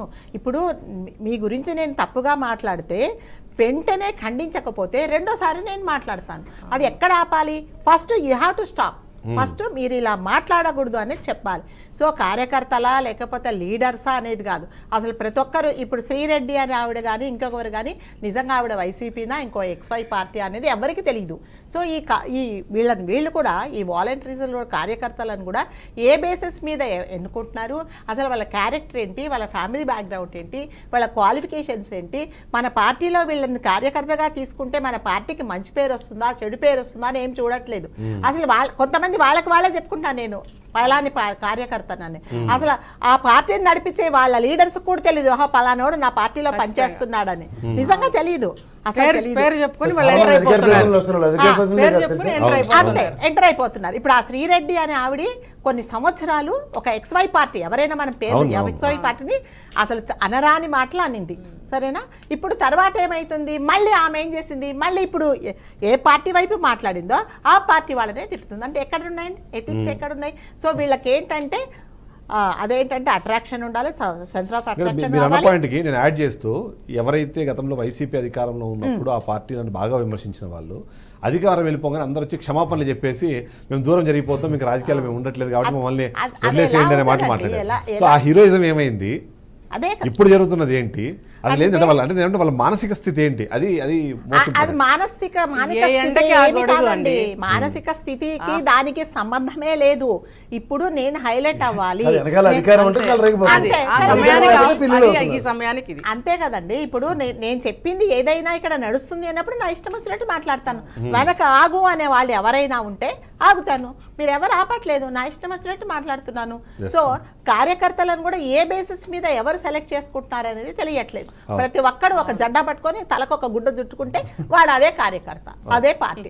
వాడు అసలు ఏ పార్టీ కోసం వచ్చాను, కొంతమంది మీటింగ్స్ లో ఉంటారు, అసలు ఇక్కడ ఏం జరుగుతుంది, దేని గురించి మాట్లాడుతున్నారు అనేది కూడా తెలియదు. మనకు 500-1000 రూపాయలు ఇస్తాడు, వాడు జై జై అంటాడు వెళ్ళిపోతాడు. మళ్ళీ నెక్స్ట్ టైం ఏం చేస్తాడు, ఇంకొక పార్టీలపై కూర్చుంటాడు. No ethics, nothing. ఇక్కడ అంటే పార్టీలోకి గతంలో ఎప్పుడైనా సరే ఒక పార్టీలోకి ఒక వ్యక్తి ఆకర్షితుడే అంటే సిద్ధాంతాలు నచ్చి లేదా వాళ్ళ ఆలోచన విధానం నచ్చి వెళ్ళేవాళ్ళు. ఇప్పుడు అలాంటిది కాకుండా మీరు అన్నట్టు ఓన్లీ అధికారం ఒకటే పరమావధి అన్నది అదొకటి రెగ్యులర్గా వెళ్ళిపోతుంది. రెండోది ఏంటంటే ఇంతకుముందు మనం మాట్లాడుతున్నప్పుడు ఈ నియంత్రణ దాంతో పాటు ఓవర్లుక్ చేయాల్సిన ఒక మెకానిజం లేదు అన్నదైతే మనకు చాలా క్లియర్గా అర్థమవుతుంది. సో ఏంటి దానికి ఒక సొల్యూషన్ అయితే ఖచ్చితంగా ఇవ్వాల్సిన అవసరం ఉంది. సిద్ధాంతాలు లేవు, ఇవి లేవు. సో ఏంటి అసలు ఎక్కడ కరెక్షన్స్? సిద్ధాంతాలు అలాంటివన్నీ కట్టుబడి ఉంటే నాయుడు గారు లాగా ఉంటారు, తెలుగుదేశం పార్టీలో ఉన్నారు అట్లా ఉంటారు. బికాజ్ అది సిద్ధాంతాన్ని నమ్మి కట్టుబడి ఉన్న వాళ్ళు నిజమైన కార్యకర్తలు స్వచ్ఛందంగా సేవ చేస్తూనే ఉంటారు. బట్ మిగిలిన వాళ్ళందరూ పారాచూట్ బ్యాచ్. నేను ఒక బ్యాచ్ మీకు వచ్చిన విషయం చెప్తా. ఇప్పుడు 2 పార్టీ అధినాయకులు ఉదాహరణకి పట్టాభి మాట్లాడిన విషయాన్ని ఇన్స్టెంట్గా ఫుడ్ డౌన్ చేసి మీరు ఎక్కడైనా ఒక క్షమాపణ కానీ దాని మీద విత్డ్రా చేసుకుంటున్నాను కానీ ఎక్కడైనా తెలుగుదేశం పరంగా చూసామా? లేదు. అట్లాగే వైఎస్ఆర్సీపీ తరఫు నుంచి కూడా ఏవి జరగలేదు. సో నేను అంటుంది ఏంటంటే ఇసుక తక్కడా పేడ తక్కడా ఇక్కడ కూర్చొని మనం విశ్లేషించుకుంటూ కూర్చుంటే తెల్లారిపోతుంది తప్ప అవుట్కమ్ మాత్రం అంతే. నువ్వు కొట్టావు, నేను కొట్టా, నువ్వు అన్నావు, నేను అన్నా. ప్రాబ్లం ఏంటంటే మీరు అన్నట్టు నేను నా ఇనిషియల్ రిమార్క్స్లో విజయ్ కిరణ్ గురించి ఎందుకు ప్రస్తావించానంటే అతను చిన్నపిల్లడైనా సరే అతని సంస్కారం. ఎందుకంటే మస్తానరావు గారు బాగా తెలుసు, చాలా డిబేట్లు పార్టిసిపేట్ చేశాడు ఆయన. ఆ కుర్రాడు విజ్ఞతను ప్రదర్శించాడు సార్. ఈ he's taken the collective responsibility. నా పార్టీ తరఫున నేను క్షమించమంటున్నాను ఆ భారతమ్మ గారిని అని. అప్పుడు ఏమవుతుందంటే ఒకసారి ఆలోచిస్తారు ఎవరైనా, అరే వీళ్ళు అవుట్ ఆఫ్ ద బాక్స్ ఎవడో ఒక గొత్తి పని చేశాడు. కానీ ఓవర్గా అందరూ చూసుకుంటే ఇన్ ద బ్రాడ్ ప్రాస్పెక్టివ్లో everybody has committed souls towards their party అన్నది ఎప్పుడైతే ఉంటుందో, నేను ఇందాక వైఎస్ఆర్సీపీ విషయం కూడా చెప్పాను, కానీ అది మమ అనిపించే కార్యక్రమం కాకుండా the way he's communicated it's really నేను చూసిన తర్వాత నేనే ప్రభావితం అయ్యాను. ఇప్పుడు ఈ డెకరము ఇక్కడ ఉన్న వాళ్ళందరిలో ఉదాహరణకి పార్టీలకు అతీతంగానో పార్టీలు మేము ఇక మేక నుంచి అలాంటి రగడ్ లాంగ్వేజ్ మాట్లాడడం and more over hence fourth will not repeat. ఇప్పుడు ఉదాహరణకి నాయుడు గారు ఉన్నారు, ఖచ్చితంగా మాట్లాడ్డా ఆయన. అవును, ఆయన మహా అయితే డిస్కనెక్ట్ చేసుకు వెళ్ళిపోతాడు, నేను I cannot make it won't makes any sense అనుకుని వెళ్తారు తప్ప ఆయన అనవసరంగా చెదరం మాట్లాడరు. ఇది కమిట్మెంట్ టువర్డ్స్ దర్ పార్టీ. ఇది వన్ షుడ్ నో దట్. నేను ఇవాళ చెప్తున్నాను, మస్తాన్ రావు గారు ఉన్నారు, ఆయన నేను ఎన్నో డిబేట్లో ఉన్నాం, ఏ రోజు కూడా బ్యాలెన్స్ తప్పం. ఎందుకు తప్పం అంటే మనకి భాష, మన సంస్కృతి, నెక్స్ట్ మనకి ఇంట్లో కల్చరు, అమ్మా నాన్నలు మనం ఎలా పెంచారు అనేది ప్రతి నిమిషం మనకి ఒక బెత్త ఉంటుంది. ఇవి మనకి ఎప్పుడైతే మిస్ అవుతాయో మీరు ఏదైనా చెప్పండి, you cannot maintain the balance. ఇక్కడ ఏమవుతుంది, టేకెన్ థింగ్స్ యాజ్ గ్రాంటెడ్ అన్న దగ్గర సంయమనం విచక్షణ ఎవరు పాటిస్తున్నారు అన్న దగ్గర విచక్షణ రాహిత్యం అందరికీ ఉంటుంది. మేడం విచక్షణ కోల్పోరు, పిల్లల్ని క్రమశిక్షణ పెట్టినప్పుడు ఆవిడ 4 దెబ్బలేసి ఉంటారు. కానీ సంయమనం ఎలా ఉంటుంది, మళ్ళీ పాసిఫికేషన్ ఉంటుంది. ఇది బయట సమాజంలో రోడ్ల మీద పరిగెట్టు కొట్టించే కార్యక్రమం ఉండదు కదా, 4 గోళ్ల మధ్యలో భయభ్రాంతులకు గురి చేసేలాగా భయబుద్ధులు చెప్పేలా చెప్పడం ఉంటుంది. ఈ డిఫరెన్సియేషన్ ఎప్పుడైతే ఉండదో సమాజంలో మనం ఒక మంచి ప్లాట్ఫామ్ని క్రియేట్ చేయలేం. ఎందుకంటే ఇది ఇన్హెరెంట్గా ఫ్రమ్ ద బిగినింగ్, ఇప్పుడు చైల్డ్హుడ్ నుంచి మీ అమ్మా నాన్నగారు జర్నలిజం చదివించిన తర్వాత మీకు కొన్ని కట్టుబాట్లు ఉంటాయి. జర్నలిజం వదిలేసి మోడరేటర్ టైప్లో పని చేయమంటే మీరు ఇంపాసిబుల్ టు నెక్స్ట్ కష్టం. అట్లా మేడం ఇవాళ they are giving lot of preaches to the people around. ఎందుకు వరే సమాజంలో పిల్లలకి మోటివేషన్స్ చేస్తే ఖచ్చితంగా వాళ్ళు నడవడిక మారుతుందండి ఫస్ట్. ఇప్పుడు మనకు రోడ్ల మీద చిన్నప్పుడు నేర్పుతారు రోజుకి ఎడం పక్క నడవాలి అనేది, అలా బుర్రలో ఇలా నాటుకుపోయింది బుల్లెట్ లాగా. ఇవాళ బండి తీసినా ఏం తీసినా అడ్డకి వచ్చిన ఏదో రాంగ్ రూట్ వస్తున్నా మనం అడుగుతున్నాం. సో అట్లాగా ఈ సమాజంలో భాష అన్నది ఎవరికి రావు సార్, బూతులు ఇక్కడ అందరికీ వస్తాయి, ఆడపిల్లలైనా సరే ఖచ్చితంగా వస్తాయి. కానీ మేము ఎలా మాడాలి, మేము ఎందుకు మాడకూడదని సంయమనం వాళ్ళకి. దీనికి మనం వాళ్ళకి ఇచ్చేది ఏంటంటే వాళ్ళకి చేత కదా, చాలా తప్పది. మనం ఇవాళ end of the day weak point ఏంటి అంటే, నేను ఇందాక నుంచి చెప్తున్నాను, మనిషిని నిలువరించడానికి కుటుంబం మీద పడితేనే ఆగుతాడు.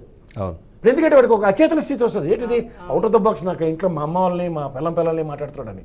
అచేతన స్థితి నుంచి వాడు అడ్వాంటేజ్ తీసుకుందాం అనుకున్నంటే that is taken as granted. But దానికి ఒక రియాక్టివ్ చైన్ ఉంటుంది.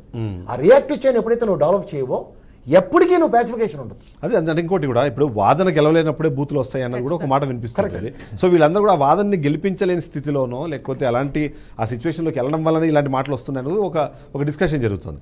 సో దాన్ని ఎలా చూడాలంటారు? ఖచ్చితంగా అండి. ఇప్పుడు ఎవరైనా సరే ఒక సామెత చెప్తారు, అసమర్థుడు అంటే ఎందుకు ఓడిపోయావురా అని అంటే అది వాడి అసమర్థత అని ఒప్పుకోడట.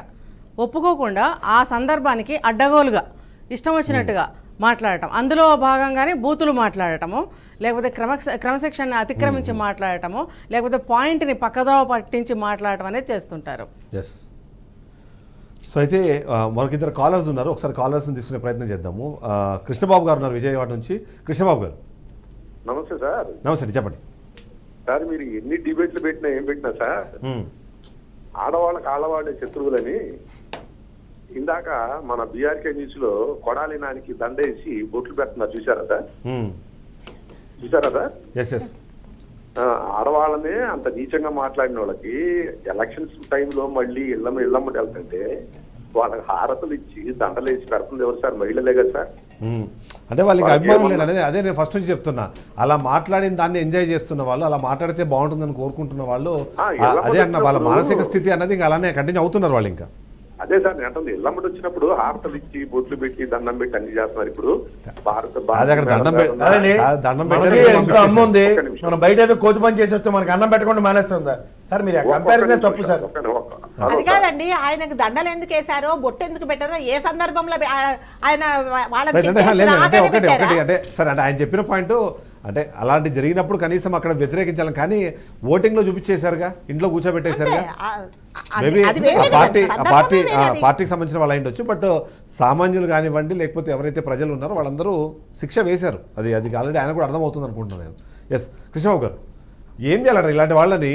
అంటే అది కొడాలి నాని కావచ్చు, ఇవాళ పట్టాభి కావచ్చు, లేకపోతే ఇంకోరు ఎవరైనా కావచ్చు, ఎవరైనా సరే వాళ్ళని ఏం చేయాలంటారు? వాళ్ళని అంటే వాళ్ళకి ఆ రియలైజేషన్ రావాలి అంటే ఏం జరగాలంటారు సార్? మహిళలంటే మహిళలే సార్. భారతి గారైనా మహిళే, షర్మిలా గారైనా మహిళే, రోజా గారైనా మహిళే, రజనీ గారైనా మహిళే, మన హోమ్ మినిస్టర్ అనితా గారైనా మహిళే. మహిళల్ని గౌరవించాలని పక్క నుంచి చెప్తున్నారు, కానీ ఎక్కడ గౌరవిస్తారు సార్?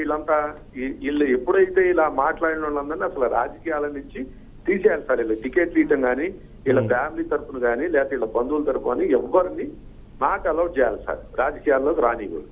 నా అభిప్రాయం నేను చెప్పాను. ఎస్, మంచి పాయింట్ అది. ఎందుకంటే అలాంటి వాళ్ళు మాట్లాడినప్పుడు ఇంట్లో వాళ్ళే వాళ్ళని ఒప్పుకోనప్పుడు అలాంటప్పుడు రాజకీయ పార్టీలు వాళ్ళు ఉంచకూడదు. కరెక్ట్ మాట అది. వీరస్వామి గారు ఉన్నారు ఖమ్మం నుంచి. వీరస్వామి గారు మీరా సాబ్ గారు మీరు డైరెక్ట్గా మాట్లాడండి, ఫోన్లో డైరెక్ట్గా మాట్లాడండి, మ్యూట్ పెట్టేసి. హలో, ఎస్ మీరా సాబ్ గారు చెప్పండి. మీరా సాబ్ అండి. ఎస్ హలో, మీరా సాబ్ గారు చెప్పండి, వినిపిస్తుంది. నా పేరు మీరా సాబ్ అండి. హలో సార్ చెప్పండి సార్, వినిపిస్తుంది, చెప్పండి సార్. మీరు టీవీ చూడకండి, డైరెక్ట్గా ఫోన్లో మాట్లాడండి. ఈ కేఎస్ఆర్ ప్రసాదా లేకపోతే సకాల ప్రసాద్ అండి ఆయన ఎల్లిస్టు? సార్ మీరు మన డిస్కషన్ ఏంటంటే మహిళల మీద కించపరుస్తూ మాట్లాడుతున్న రాజకీయ నాయకులు ఏం చేద్దామని, దాని మీద మాట్లాడండి.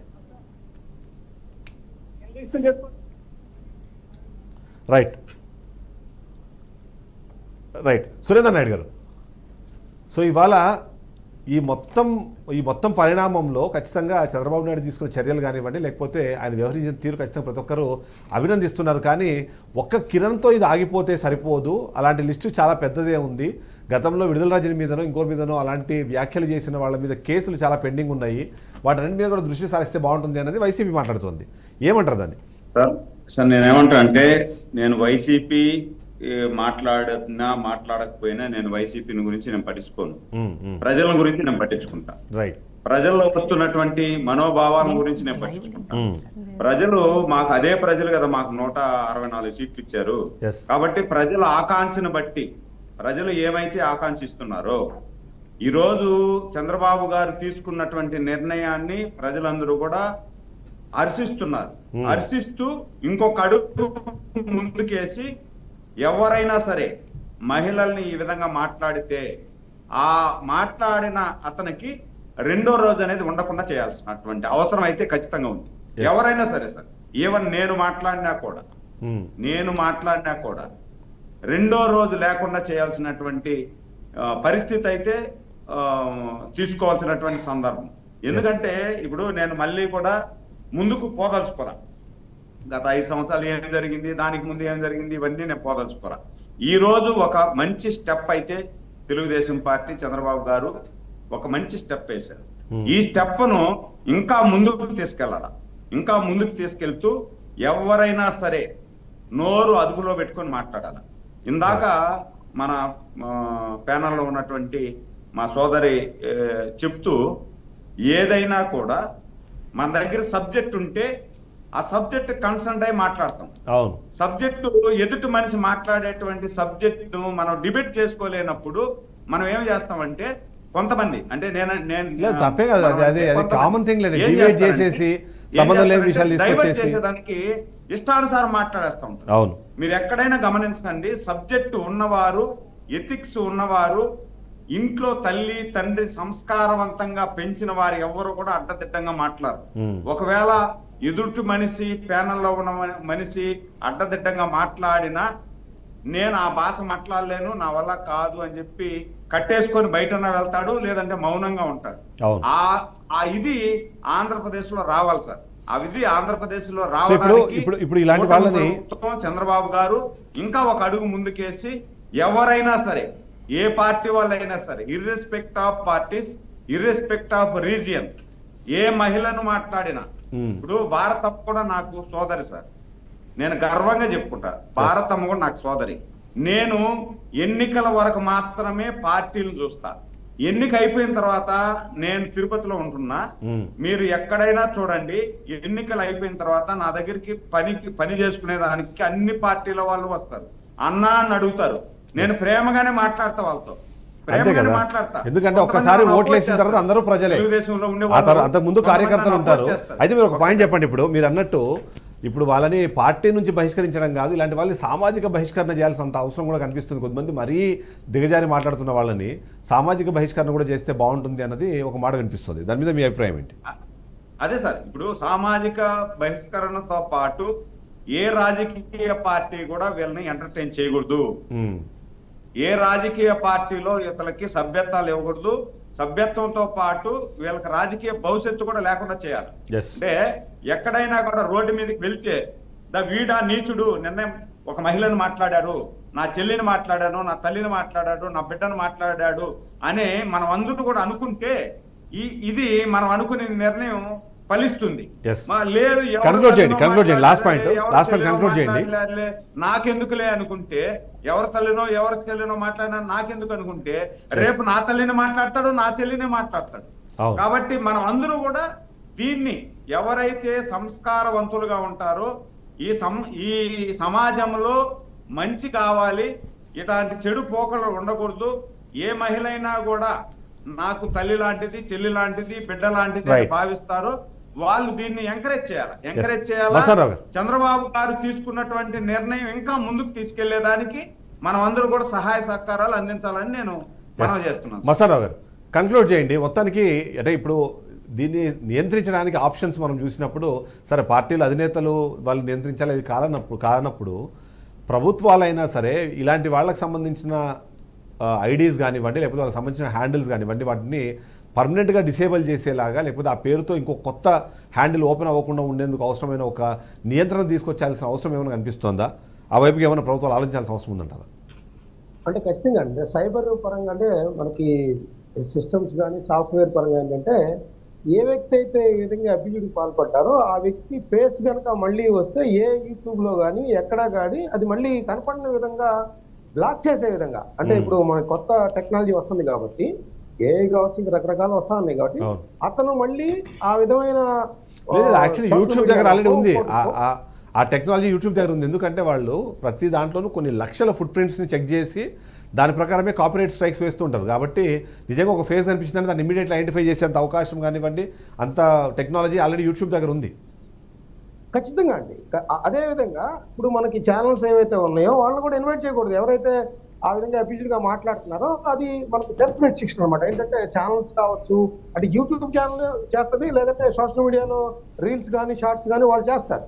కానీ ఇప్పుడు వేరే వాళ్ళు సొంతగా మళ్ళీ ఒక ఛానల్ పెట్టుకొని లేదంటే విడిగా టెలికాస్ట్ చేసుకుంటారు మాట్లాడే విధంగా కూడా ఆ విధంగా అంటే పార్టీలు కూడా అందుకు సహకరించారు ఖచ్చితంగా.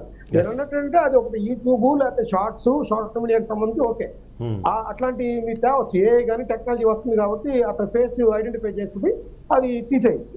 పార్టీలకు సంబంధించి ఏంటంటే ఇందాక మనకి ప్రపోజల్ ఇచ్చిన సంఘ బహిష్కరణ చేయటం, ఆ పార్టీలో అతని కుటుంబ సభ్యులకు కానీ లేకపోతే అతనికి కానీ ఫ్యూచర్లో ఎప్పుడు కూడా ఇన్నేళ్ల పాటు అతనికి టికెట్ కానీ ఏ పదవులు కానీ కేటాయించమనే ఒక సెల్ఫ్ రిస్ట్రిక్షన్ తేవాలి. అదేవిధంగా ఇప్పుడు ఈ అసెంబ్లీలోనే దీనికి సంబంధించి అనేక బాధితులు ఇప్పుడు ముఖ్యమంత్రిగా ఉన్నారు, లేకపోతే డిప్యూటీ సీఎంగా ఉన్నారు, లేకపోతే ఇప్పుడు మనం చూసినట్టు ప్రతిపక్ష నేతగా ఉన్నారు, అందరూ ఇక్కడే ఉన్నారు. కాబట్టి ఖచ్చితంగా ఒక పాలసీని అసెంబ్లీలోనే తీసుకురాగలిగితే ఖచ్చితంగా దీనికి చాలా వాటికి అడ్డుకట్ట వేయచ్చు అనేది నేను చెప్తాను. ఎస్, కుటుంబ పరంగా విజయ్ గారు ఇప్పుడు కుటుంబ పరంగా చూసినప్పుడు కూడా ఖచ్చితంగా అంటే సంఘ బహిష్కరణ కన్నా ముందు ఫస్ట్ కుటుంబంలో వాళ్ళు దాన్ని డిజోన్ చేసుకోకపోతే వీళ్ళు ఎంతైనా రెచ్చిపోతూనే ఉంటారు బయటకు వెళ్ళాలనేది మనకు అనిపిస్తుంది. సో అటువైపు నుంచి వాళ్ళు ఏమైనా రెస్ట్రిక్ట్ చేయాల్సిన అవసరం ఉందంటారా? దాని వైపు ఏమైనా ఆలోచించారా? అంటే ఇప్పుడు ఇంతకుముందు పెద్దలు చెప్పినట్టుగా సంఘ బహిష్కరణ ఇవన్నీ కాదండి, 4 గోసేయాలి ఇవి కాదు.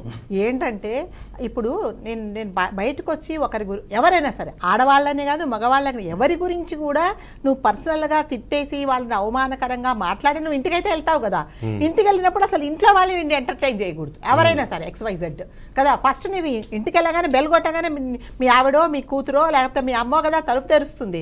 అసలు వాళ్ళ చండాలడా నువ్వు బయటికి వెళ్ళేసి ఆడవాళ్ళని తిట్టేసి వచ్చావు, పలానోళ్ళని అనవసరంగా తిట్టేసి వచ్చావు కాబట్టి నీకు అసలు నువ్వు లోపలికి రాకు అంటే అక్కడ అయిపోద్ది అనమాట. అసలు అలా ఎవరంటారంటే రావడం కాదు, వెళ్ళిన తర్వాత ఆ కింద కమెంట్స్ వీళ్ళు తిట్టుంటారు ఆల్రెడీ.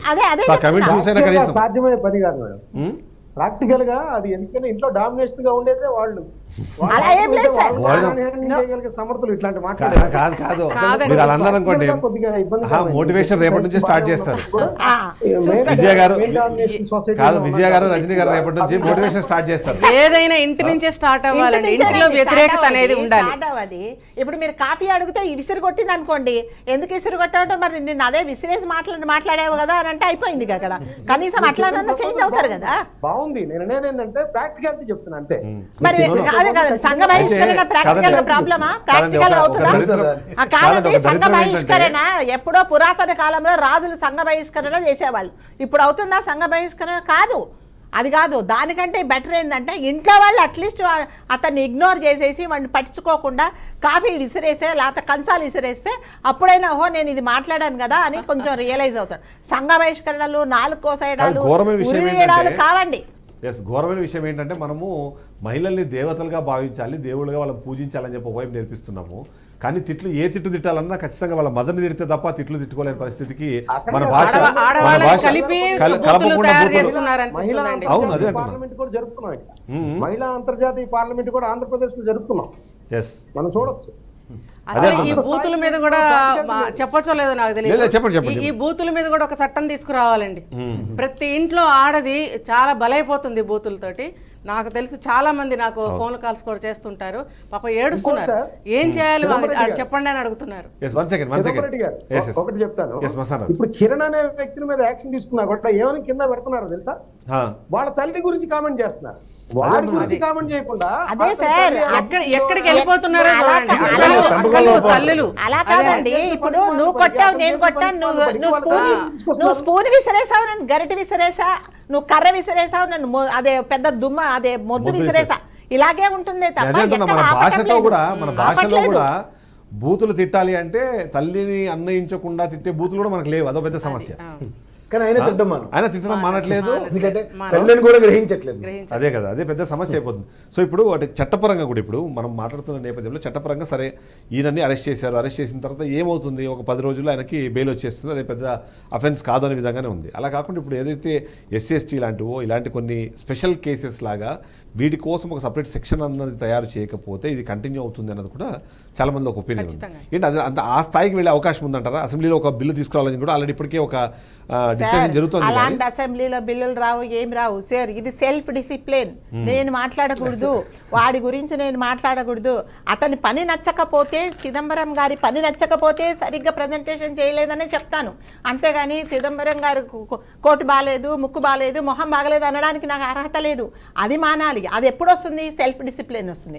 అట్లా కాకుండా కొంతమంది ఏదన్నా యూట్యూబ్లో వాళ్ళకి వాళ్ళు పెట్టుకుంటే అది నేను చూడొద్దు, అసలు చూడొద్దండి.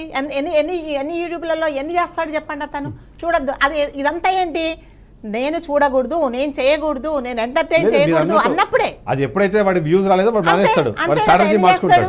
ఏం మాట్లాడాలి మీకు?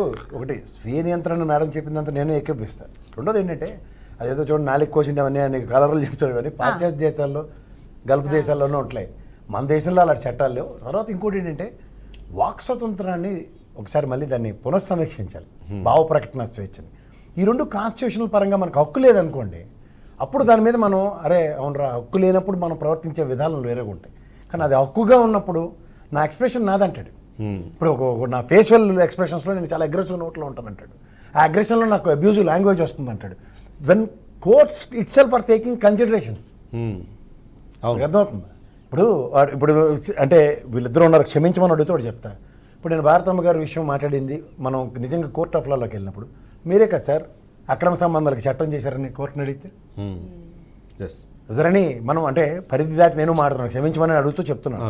అంటే ఇప్పుడు ఎలా ఉందంటే మనం ఒకటి అనుకునేసరికల్లా దానికి ప్రాక్టివ్నెస్తో అటుపక్క నుంచి ఒక డిఫెన్స్ మెకానిజం క్రియేట్ అయి ఉంటుంది. మీరు కాదు కదా జడ్జిమెంట్లు, ఒక రెస్పెక్టివ్ లాయర్ని ప్రొడ్యూస్ చేసినప్పుడు that set of arguments are taking place. ఎందుకంటే ఆ కసబ్గాడు చంపలేదని ఆర్గ్యుమెంట్లు జరుగుతున్నాయి కదా, అతని వైపు నుంచి మాట్లాడే వాళ్ళు కూడా ఉన్నారు కదా. ఇప్పుడు వ్యవస్థలో రెండు పక్కల జరుగుతున్నాయి.